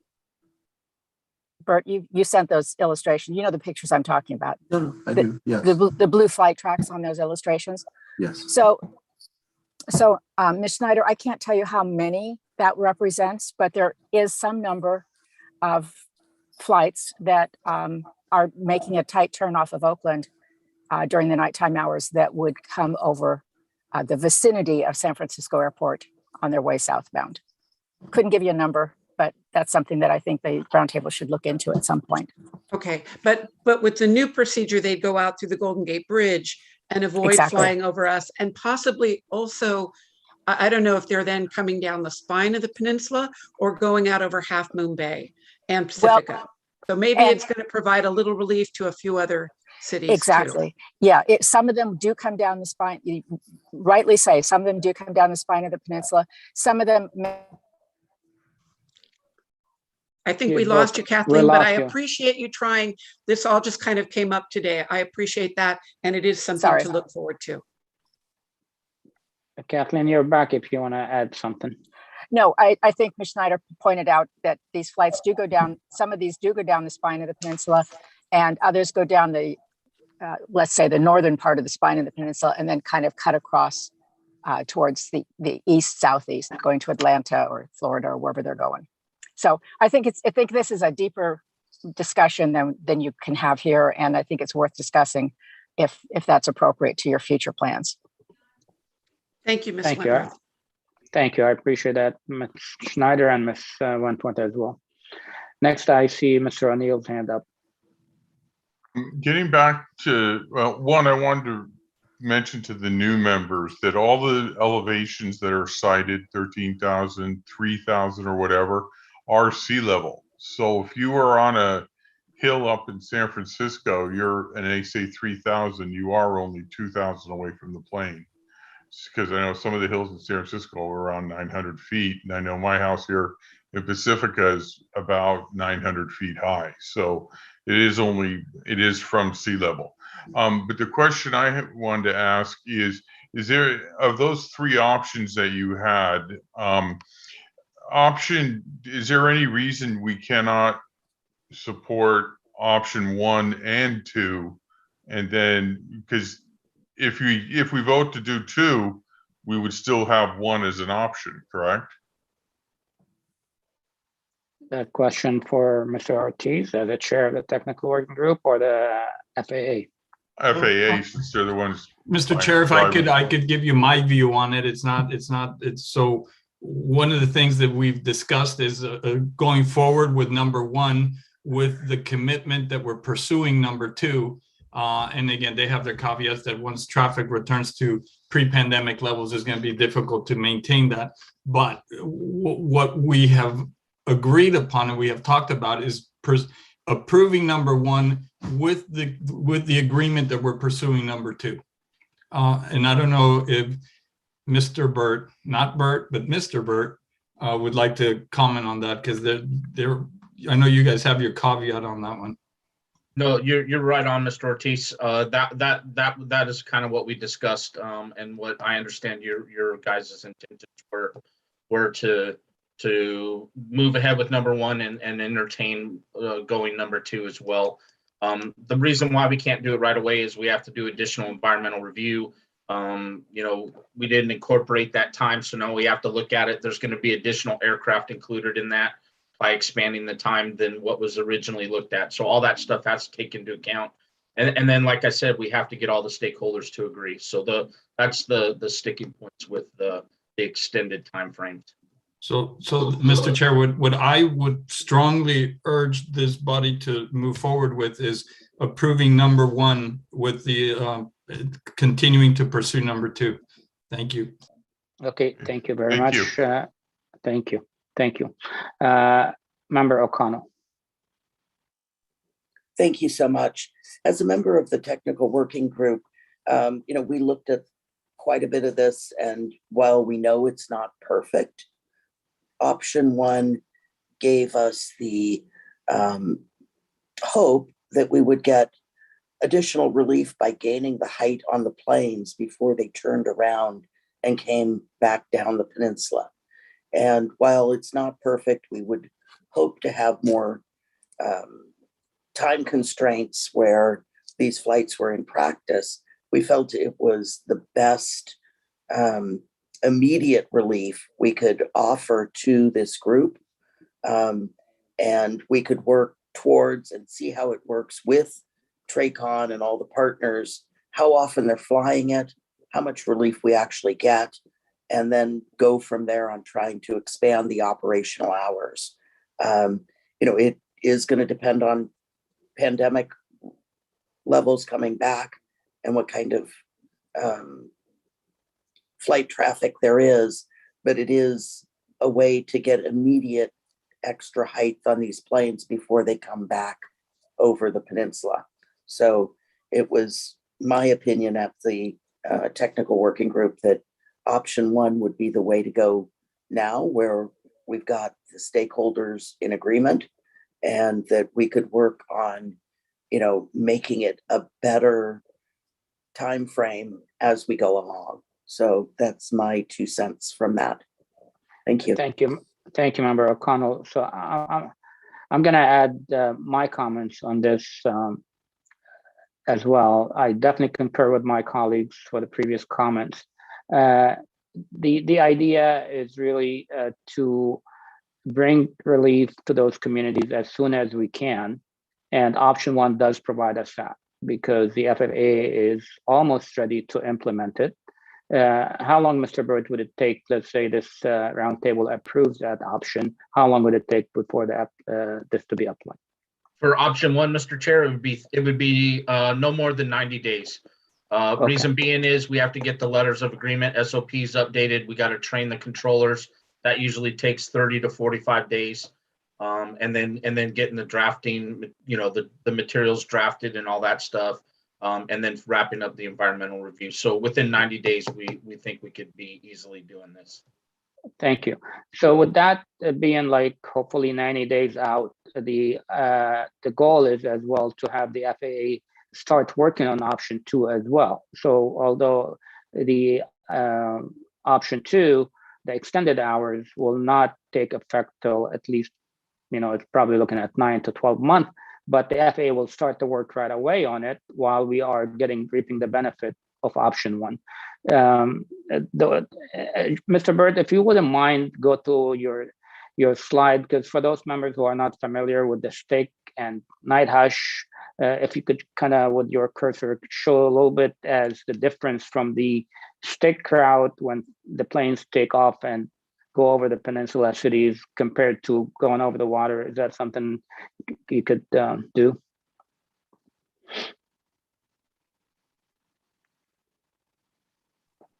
I think we can see some of them on here. Let me go back. No, not really seeing some. Okay. These could possibly be, Bert might know better than I do right off the top of my head. These could possibly be some of those. Those are stick departures. Yeah. So you have these that come around right here. And now, those will move up, come all the way up here to Gobs, and then they'll be crossing back over. So they will be much higher than what they are today for sure. Right. And then instead of initially taking off and coming over these cities, they're going up over the water to the Golden Bridge. And then when they come back down, they are a much higher elevation. Exactly, yes. And then you can see right here at Hush is kind of where the two streams kind of merge. And then that's where the one stream goes in, and then they'll come out to Dogs. Okay, thank you very much. Anyone else has any more questions or comments on the night hush or the technical working group report?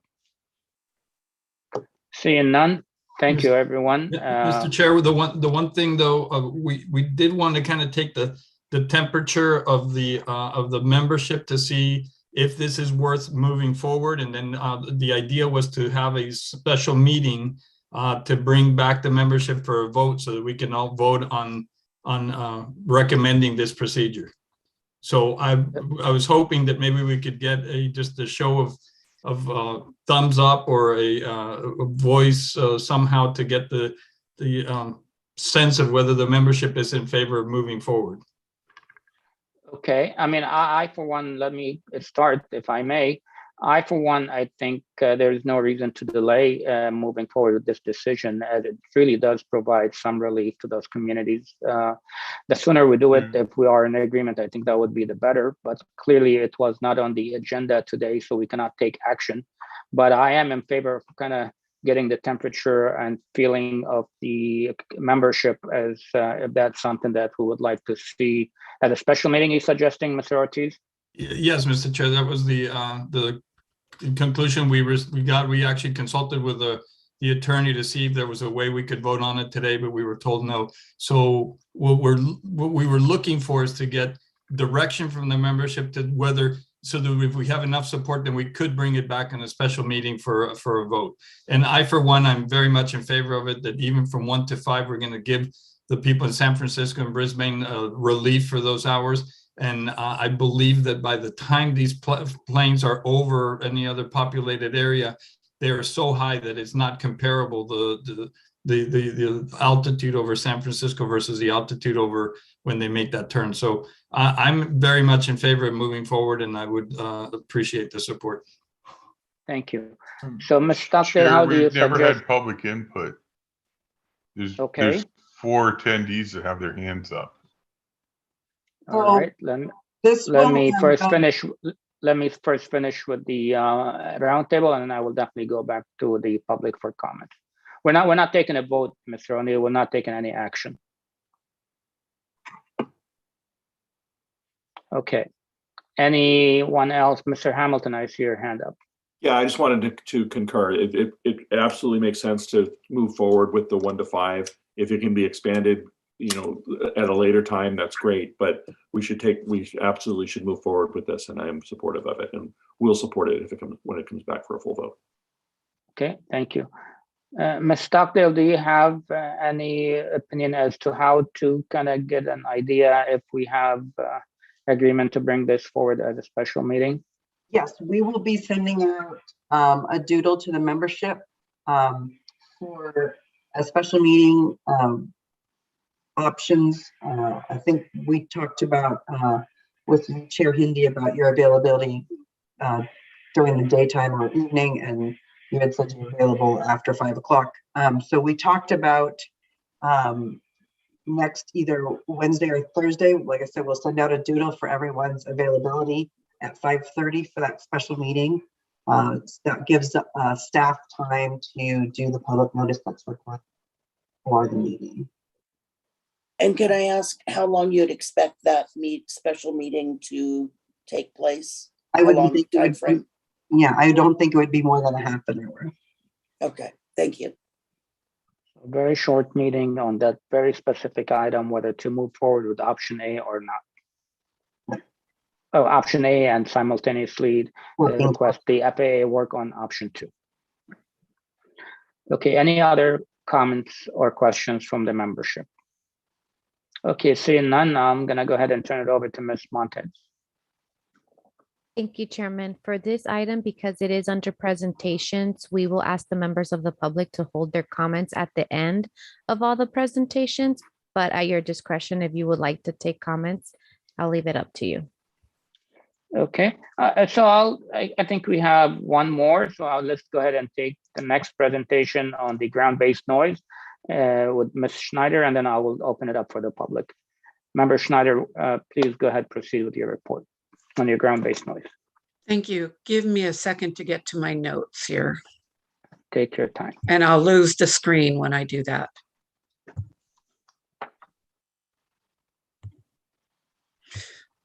Okay, ground-based noise met on January 13th. Our previous meeting was in July of 2021. So the first thing we did was have HMMH give us a brief update, a brief review of the spectral analysis study, which was a modeling study of low frequency noise based on a set of additional mock monitors and how that noise changes as it moves up our hillsides. And just for the new members here, basically what that study showed was that the noise actually can get louder as it moves up, as it concentrates up the hillsides. So for example, Central Park in Millbrae can be at the 76 decibel level. Al's not here. I didn't memorize Hillsborough's numbers, but the Hillsborough monitors up at the top of the freeway at 280 can be quite loud. Another part of the study was to also see if a 20-foot width of vegetation along 101 might absorb some of the sound. It did absorb some, but not more than 3 decibels, and the human ear cannot tell the difference in 3 decibels. So we went over that.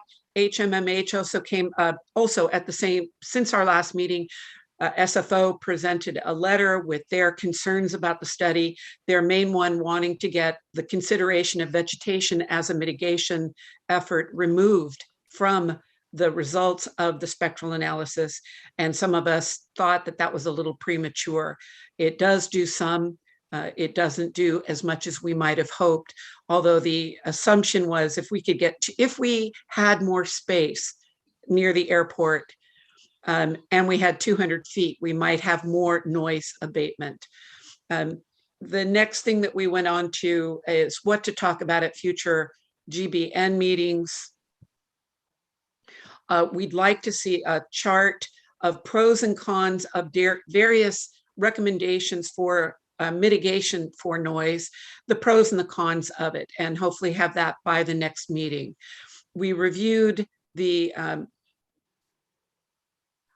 request, the Sfo RT letter, the one action that we did accomplish last year to the FAA regarding requests to include ground-based noise factors in future aviation environment design tool, or the AEDT updates, and the response received by the FAA. And I won't go into that, what happened there, but there's a little bit of discussion here.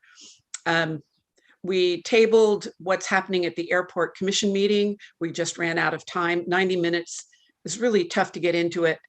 Bert, and golly, it was only a few weeks ago, but Bert then gave us a description of the aircraft noise event extraction methodology, or ANEM, was talked about, and how it might better reflect the experience of low frequency noise, and how it would be great to have a presentation by ANEM added to the next subcommittee meeting. I believe that was from one of the Palo Alto suggestions, so it was greatly appreciated.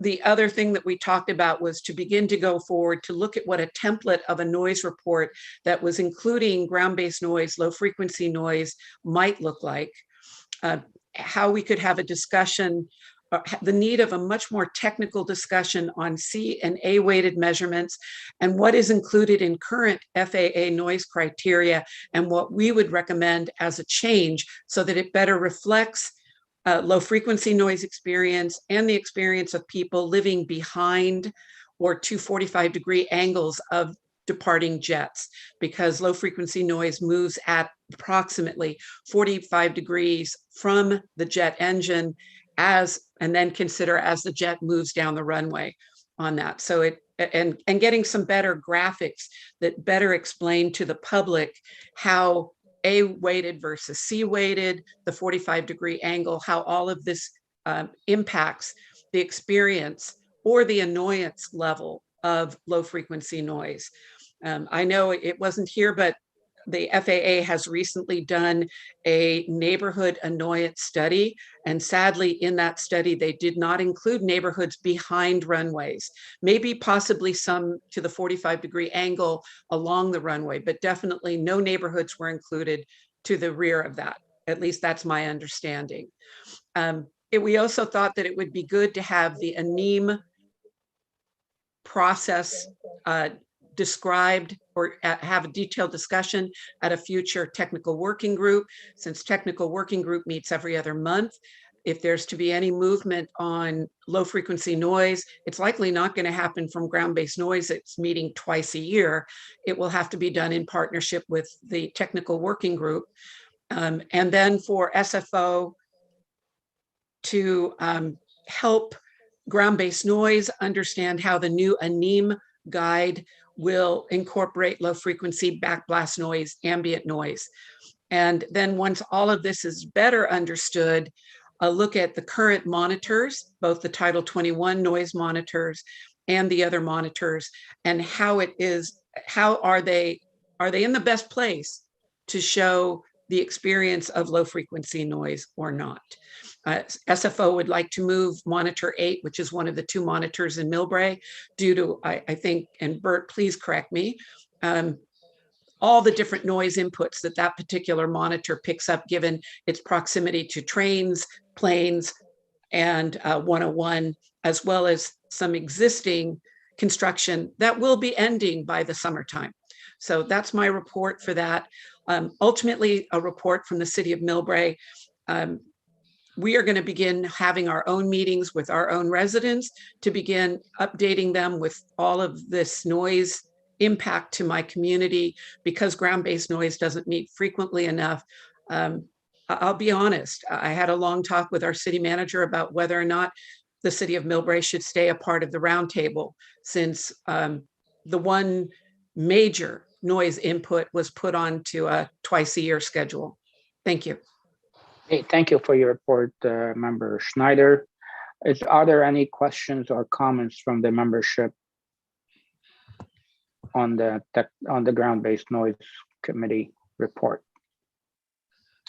Okay, seeing none, I will now move on to Ms. Montes to see if we have any public comments. Thank you, Chairman. I do have 4 hands raised. So I will first call on Mr. Mark Scholl, followed by Ms. Liz Lopez. Mr. Scholl? Thank you. I'd love to speak on all of these, but I'll stick with GBAS. I believe that the roundtable should not make recommendations of GBAS related to Surfer, Eddy, and SIDB because they are far outside of roundtable territory. That aside, my concerns are as follows. First, eliminating the visual approaches, particularly the tiptoe, will increase concentration in the number of noise events per day. Paul Hanna presented on this, but I think the counter arguments are strong and should be heard. Second, the United GLS test flights were noisier than expected, both against the RNAV baselines and particularly against the BATA models. These discrepancies should be explained. Third, both the noise models and the United test flights confirmed what we have been saying for 4 years. The surface structure has serious over-energy problems, which result in speed breaks and excess flaps. The United test pilots flying the MAX 8 reported needing heavy flaps and speed breaks over Palo Alto, and even the early deployment of landing gear to slow down. This isn't just a 737 MAX problem, it's true of all A320s and the new regional jets. We are told that GBAS would help mitigate this, but it doesn't. These over-energy problems must be fixed on Surfer itself. They are too big for GBAS tweaks to overcome. It's one thing to have roughly 270 flights per day over us. It is another if these flights are unnecessarily noisy. Asking us to accept GBAS is a lot, but asking us to accept GBAS on top of Surfer's known over-energy problems is too much. We ask SFO and the FAA to commit to fixing the over-energy problems on Surfer first before proceeding with GBAS. Thank you. Thank you, Mr. Scholl. I will now call on Ms. Liz Lopez, followed by Mr. Peter Grace. Ms. Lopez? Hi, this is Liz. I live in San Francisco, District 10, and we are greatly impacted by the stick departures that were shown during the presentation. And they do come really low and loud over us, around 2,600 feet in altitude up to maybe 5,000 at nighttime. And if anyone has been paying attention to the prior night hush conversations during the roundtable meetings, we know based on questions from Kathleen Wentworth and our consultant that there are no real safety issues for the 12:30 a.m. to 5:45 timeframe. So Mr. Ortiz said at the last working meeting that we should give the people of my community immediate relief, but really that's not possible. Immediate relief was like 3 years ago. So I really do support the choice number 2, but I am supportive of approving number 1 while pursuing number 2. I just want to say out of respect for my community and out of respect for Jackie Spear and Kathleen Wentworth, who fought to get this 12:30 a.m. start time for the night hush. Please don't drop the ball on pursuing the 12:30 a.m. start time, even if you do decide to move forward with the first 1 a.m. start time.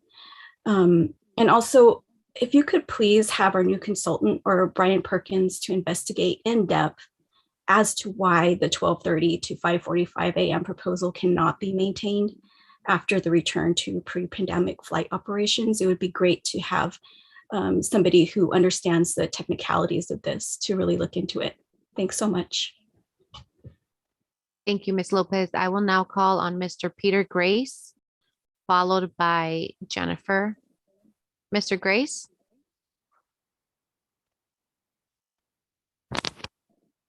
Hi, my name is Peter Grace. Can you hear me?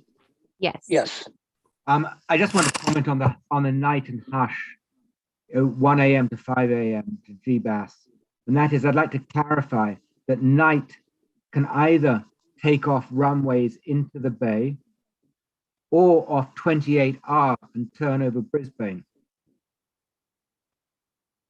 I give you a recent example. January 9th, 22, SDU 1141 at 1:46 a.m. I wrote, on stopjet noise, very loud, woke me up. I'd like a clarification on the concern about combining streams limiting capacity between 1 and 5. I find this somewhat odd because every single hour, every single day, both Styx and Candle streams are combined over Brisbane. Why, can you clarify why it's only possible to do the other way out to the bay between 1 and 5? Thirdly, if there are operational constraints about capacity, we have a local example of how the Bay Bridge has increased capacity. They did this by having coordinating traffic lights when you go west over the Bay Bridge. Why are we not asking the FAA to try coordinating departures from SFO and Oakland takeoffs 1 a.m. to 5 a.m.? Thank you very much. Thank you, Mr. Grace. I will now call on Jennifer, followed by Ms. Rebecca Ward. Jennifer?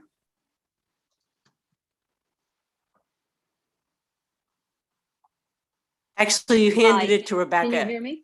Oh, I'm sorry. Can you hear me? Yes, go ahead. Okay. Yes, I'm glad that this vote on night hush was postponed because this is a consequential vote and it was not properly agendized. That was very obvious. So I'm glad that it is being postponed. A couple of things though. It's not clear where the flights will go after GOBS. Very unclear how and where there might be shifting of airplane noise. Specifically, I live in Sunnyvale, South Bay. I want to make sure that and those planes are not being shifted. And again, when we talk shifting, I'm talking about planes that weren't there previously that will be potentially after night hush. That's a shifting, whether they're at 20,000 or 15,000 feet or 25,000 feet. In the middle of the night, you hear them. So it is consequential. I'd like to find that out. The other thing is in this roundtable vote, obviously those communities in the South Bay are not being represented. I think that needs to be clear to the FAA when this vote is taken, that those communities are not being represented. Clearly, that needs to be said to the FAA, and I will make sure that they know that as well. The other thing is, as Mark Schull mentioned with GBAS, again, some votes are being taken and Palo Alto and other communities are in fact impacted by the GBAS changes, especially the innovative approaches, and yet they're not represented and being voted on without any input from those communities as far as the voting. Thank you. Thank you. I'll now call on Ms. Rebecca Ward, which is the last hand I see from the public. Ms. Ward? Rebecca Ward, Palo Alto. The documents HMMH and the airport have provided to the subcommittee regarding GBAS repeatedly reference Eddy and Side-by. These waypoints are in Santa Clara County. The roundtable just voted not to expand membership to communities outside San Mateo and San Francisco County. You cannot now make decisions that impact these communities. You should direct the airport to also get approval from the elected officials that represent the communities under Eddy and Side-by.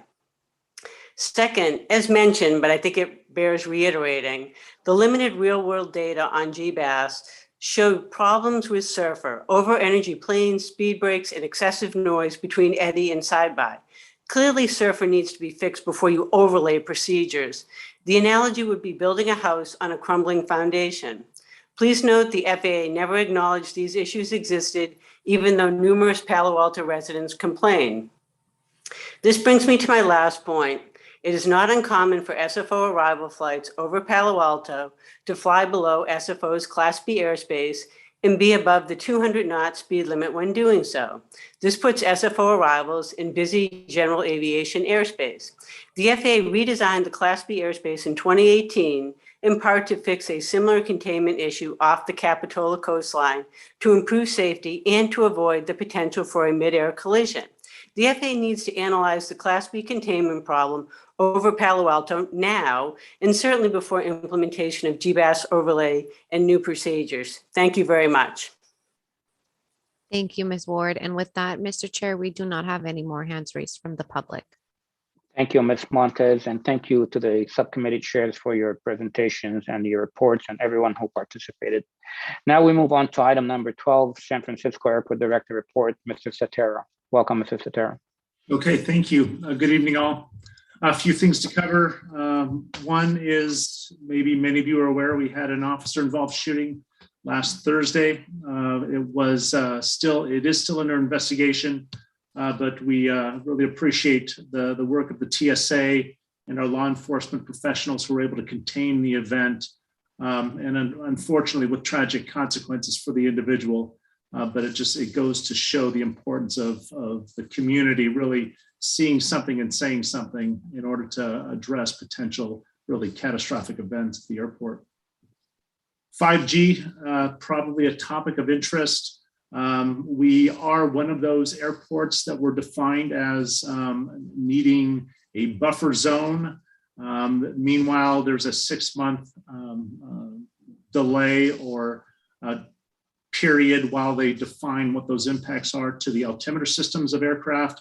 In the meantime, they've also approved about 90% of the aircraft and their altimeters as suitable and not interfered with by 5G. So they'll continue this process until they reach a successful conclusion. We are aware that flights were canceled into SFO as a result of the 5G activation.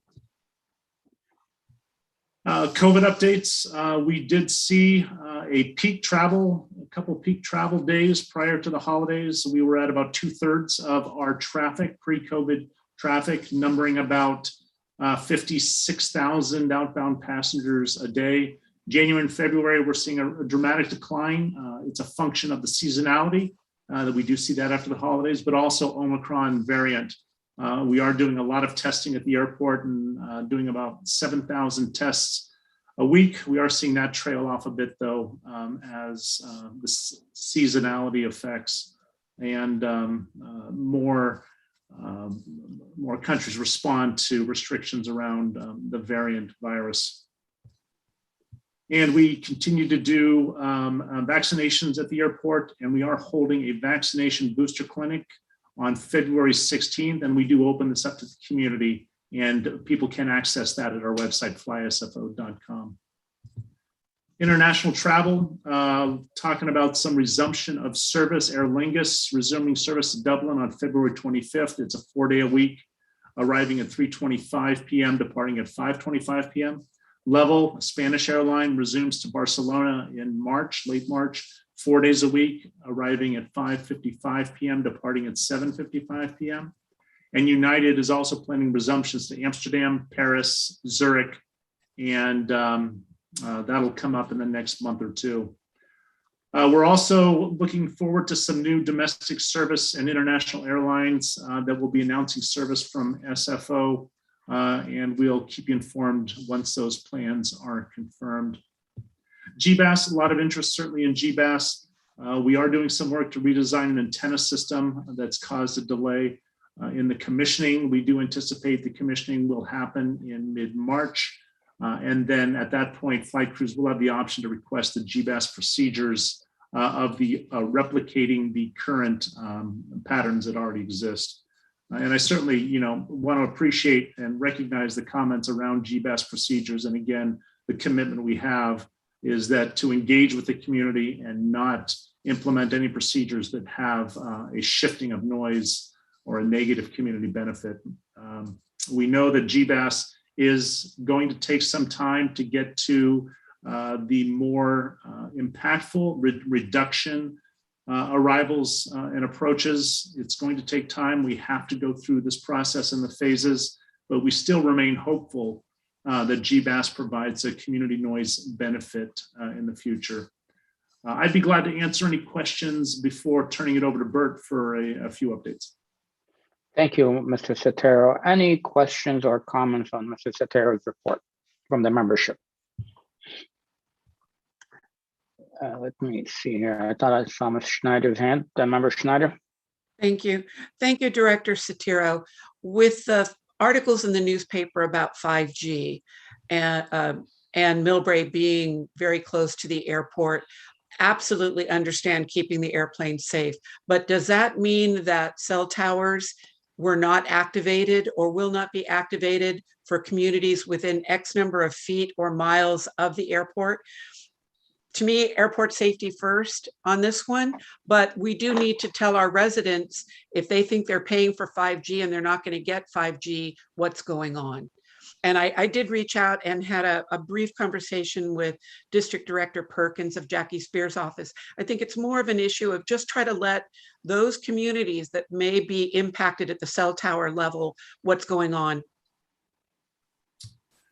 Yes, agree with, we need to understand what the approach is and the cell towers. There are areas, we're not aware of any around SFO that have cell tower construction in progress.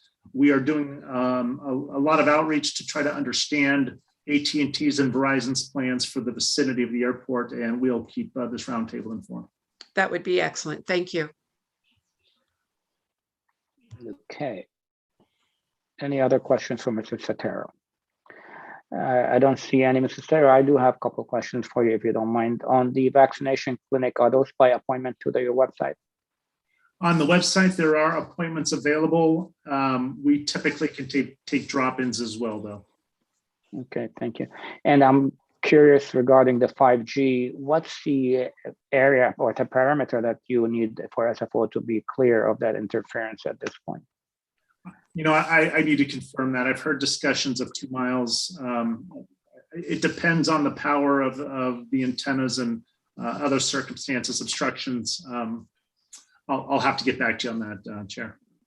No problem. Thank you. Okay, I don't see any other hands. So are we going to be hearing from Mr. Ganong at this point?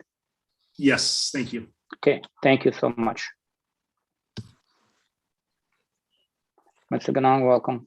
Floor is yours. Thank you, sir, and congratulations. Thank you. To go ahead and share a few items on our GBAS update. We have just a quick reiteration. There we go. Not advancing. Just a quick reiteration of our to cement the chart that we presented, the green being the modeled noise reduction, the white being modeled noise neutral, and the yellow being modeled noise reduction with small noise increases. We also grouped it based on the project goals of safety, noise reduction, operations, and ILS redundancy in the way of being repetitive. The approval groups are A, B, C, D, and E, and we were offering up A, B, and C as early candidates. The small imperceptible noise changes were in the yellow, and we noticed that was mentioned in the HMMH report as your consultant. We have the 14 innovative approach procedures, the community flight procedure packets. We have the web link here again for you. We really wanted to thank United and continued commitment to the GBAS by making the 2 aircraft available to us to evaluate the RNAV and innovative approach procedures on non-passenger flights. They worked with the United and the FAA, and we were able to execute the 10 approaches on 2 different days last December, resulting in the gathering of noise measurements for 7 approaches. And we compared these with the 5 non-conventional, non-GLS, and put those into the report that we have published. The report's now uploaded to the link above. We're still asking for comments from everyone, but both within the roundtable, purvey and not, to comment at sfogbas.com. And exceptionally good news, our Fly Quiet program. We finally got the reports automated and into our new system. They are working exactly like we would expect them to, and we're now churning out those reports. We'll be posting the link that you see there, which is our quarterly noise report link. And unfortunately, they're not up just yet. Have to do the ADA compliance on them, and I was unable to complete that today, but we'll get them up in the next day or so. The good spin-off on this one is the Fly Quiet Program Awards may now resume. Been speaking with Angela, and we'll be speaking with Doreen as well. But the current plan is to combine with our Roundtable's 40th anniversary in-person celebrations. So looking for some very festive activities upcoming. And back to you, Chair, for comments. Thank you, Mr. Ganong. Any comments or questions on Mr. Ganong's presentation? I don't see any. Oh, here we go. Member Schneider, I see her hand up. Member Schneider. Sorry, very talkative tonight. The Fly Quiet report, I'm assuming that any decrease in low frequency noise is not part of the program. It wasn't part of the program before. Okay. Like I Just said, to make that clear. This is the old program right back where we started. Yeah. Has absolutely nothing to do with departures then. Okay. Thank you, Member Schneider. Bert, I do have a question for you. Yes. Has the data from the GBAS test flights been published yet? It has. Let me go back to that slide real quick. So it's on the GBAS Innovative Approach Procedures link that we have here. And the report was also sent to the Roundtable as well. Okay, very good. Thank you. All right, last call. I don't see any hands. Thank you so much, Mr. Ganong. And then I'll move on to the next item, which is item number 13 on our agenda, report from HMMH on Title 21 from 2019 to current. And with us, I believe, Mr. Timothy Middleton to present for HMMH. Mr. Middleton, welcome. Hello. Thank you. Can everyone hear me? Yes. Okay, I'm gonna share my screen here. Oh. Please do knock me out.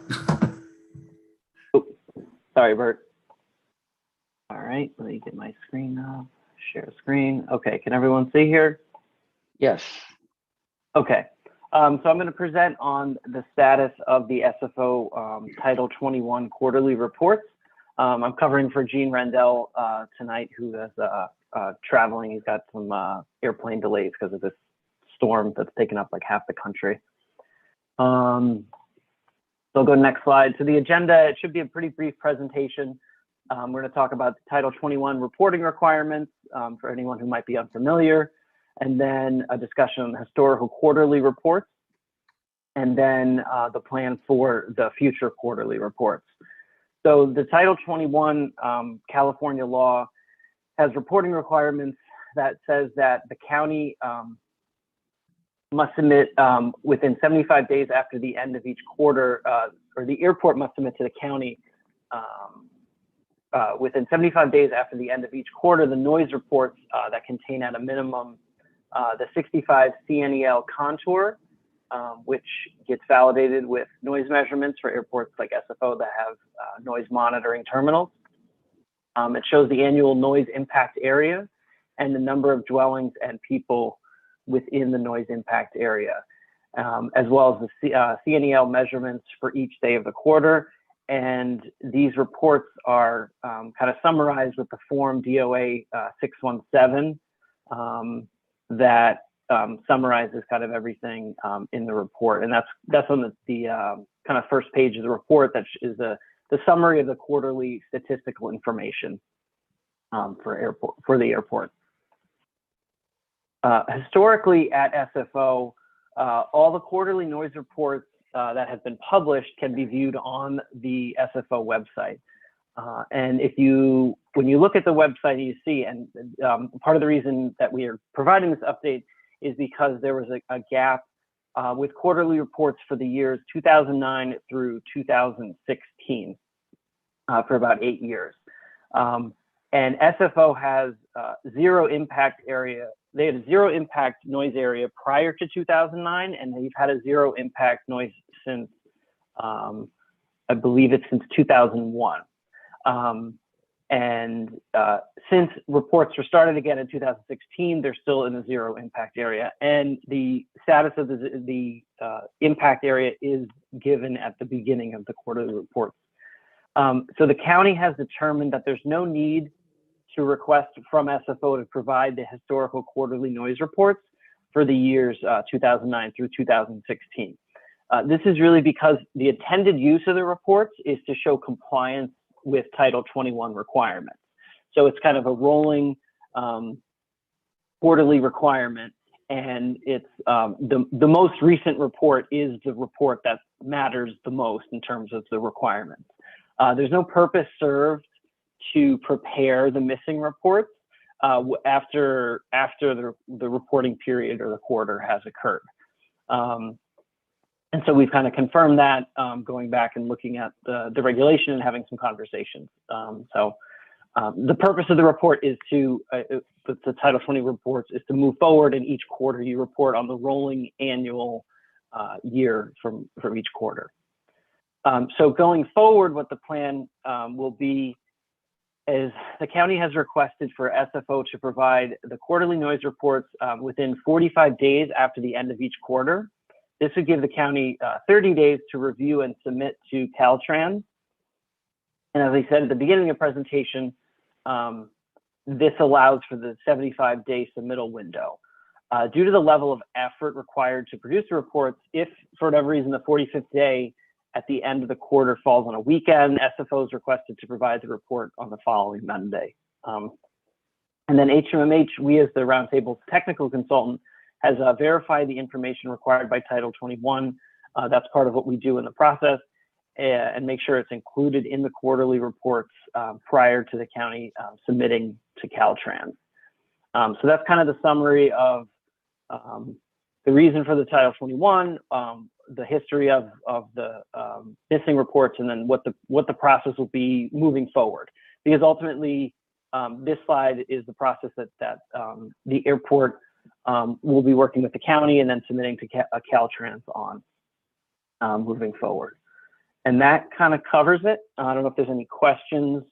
I think most of you should be somewhat familiar with that. So I guess I'll take some questions if there are any. All right, thank you, Mr. Middleton. And it's time for questions or comments from the Roundtable members. And I do see a couple hands, at least for now. Member O'Connell. Thank you.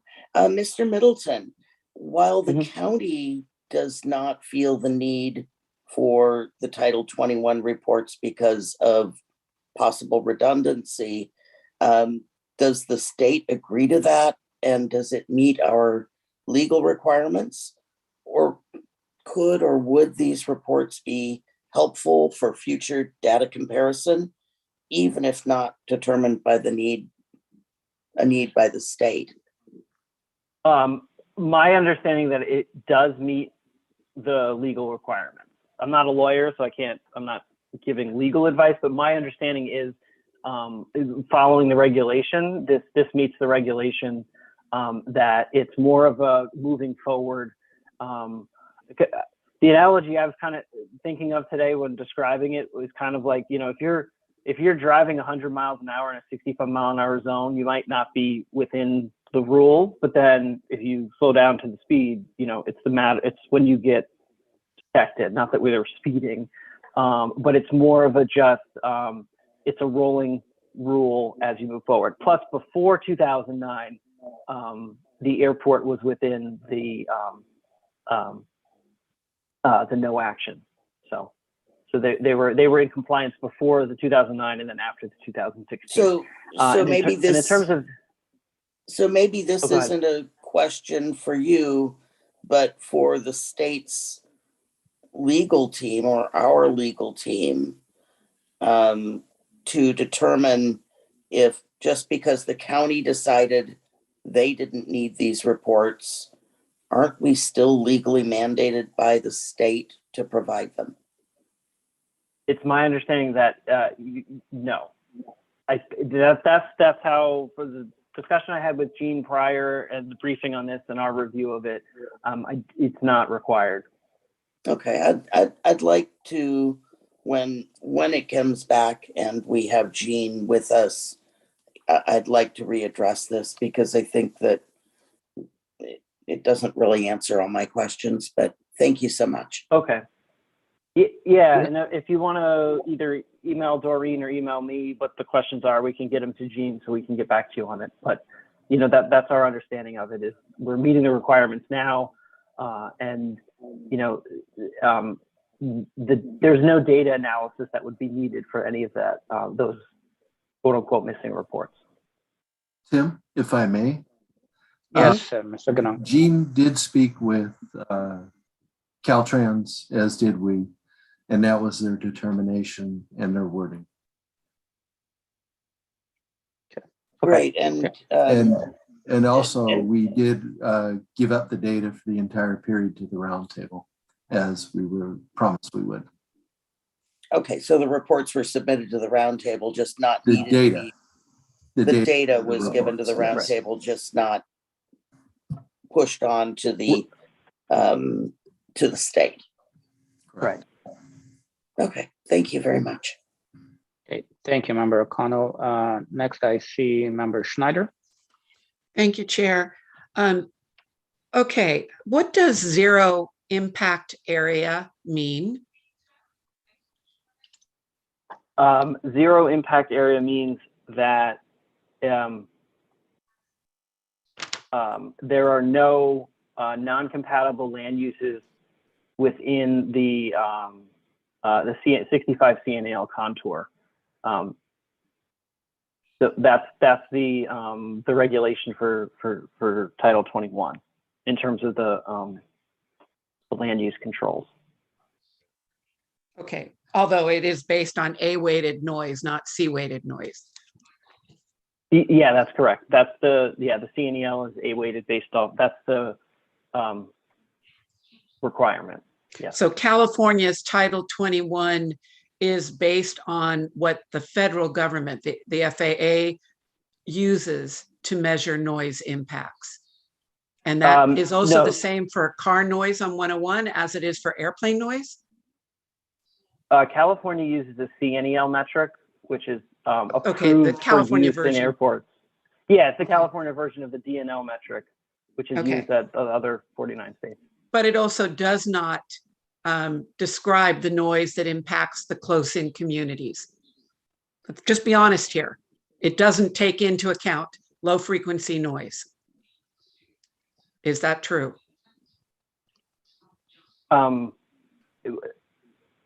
If it's only using the noise measurement from airplanes in flight at a higher frequency and it's ignoring the lower frequencies, Title 21 is not doing anything to help the communities that are close to the airport or frankly, close to 101 or 280.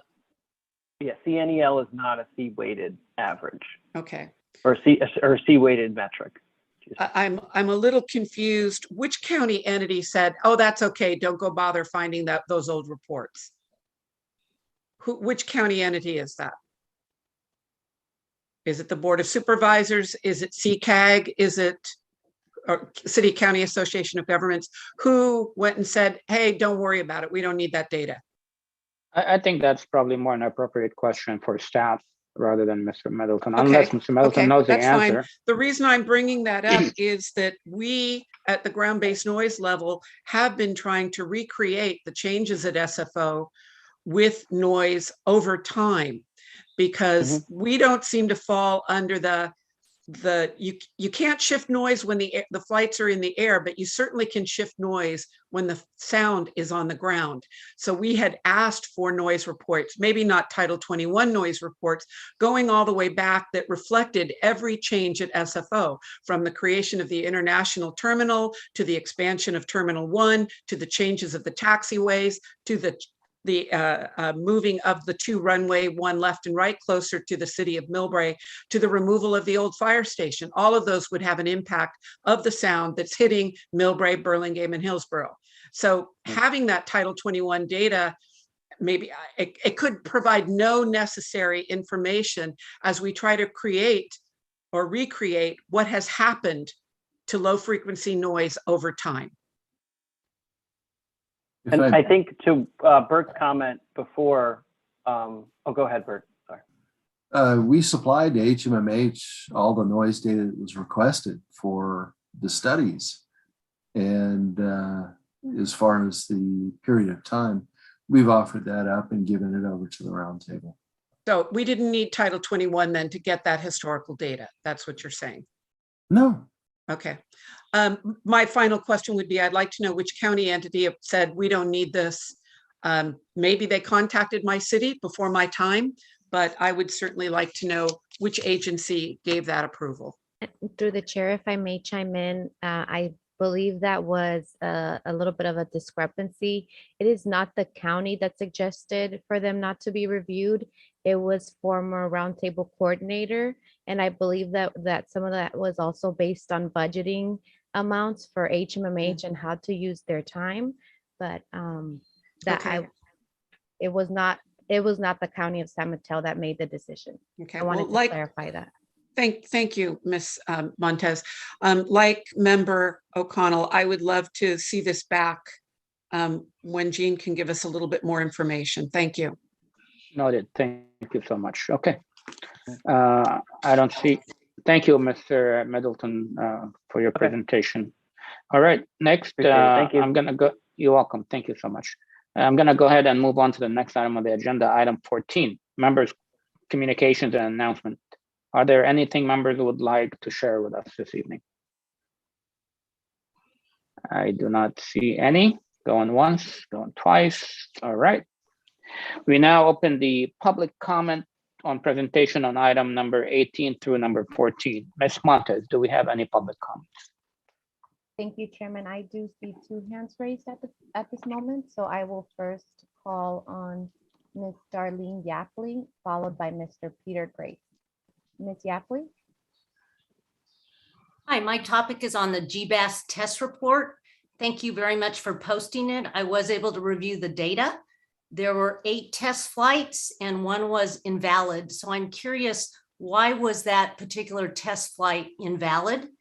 And my second question is, given that the decision to compare the model versus the actual is based on these test flights, and there's only 7 test flights, will there be any more flight tests beyond what is in the report?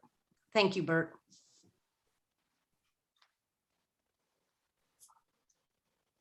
Thank you, Ms. Yapley. I will now call on Mr. Peter Grace, which is the last hand raised for these items. Mr. Grace?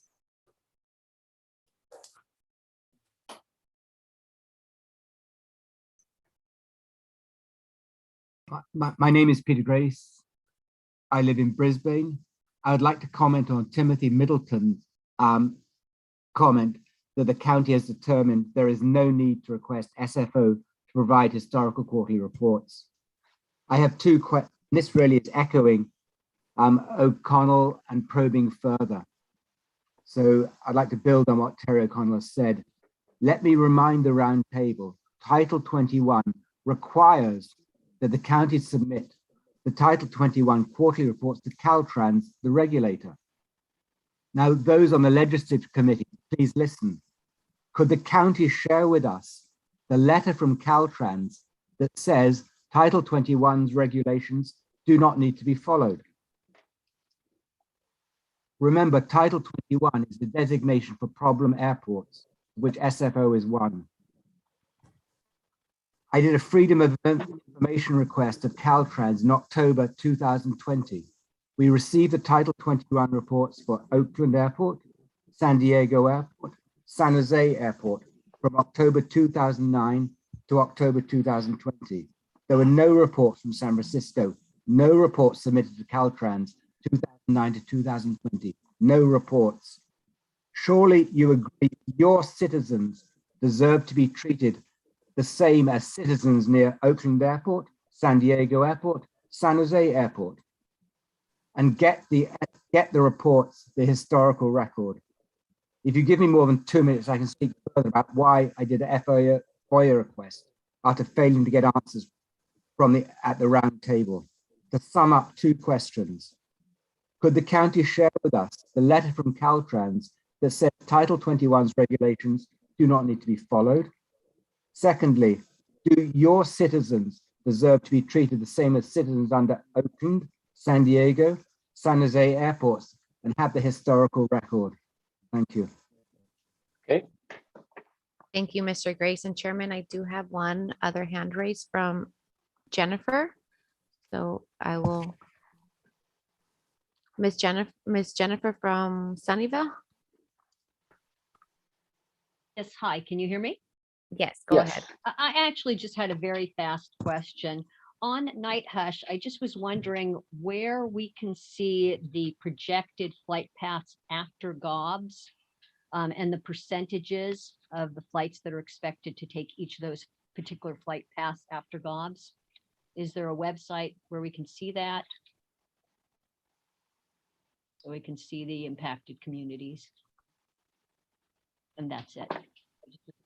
Curious and wanted to find out. Thank you. And with that, Chairman, we do not have any more hands raised. Thank you, Ms. Montes, and thank you everyone who asked or made a comment.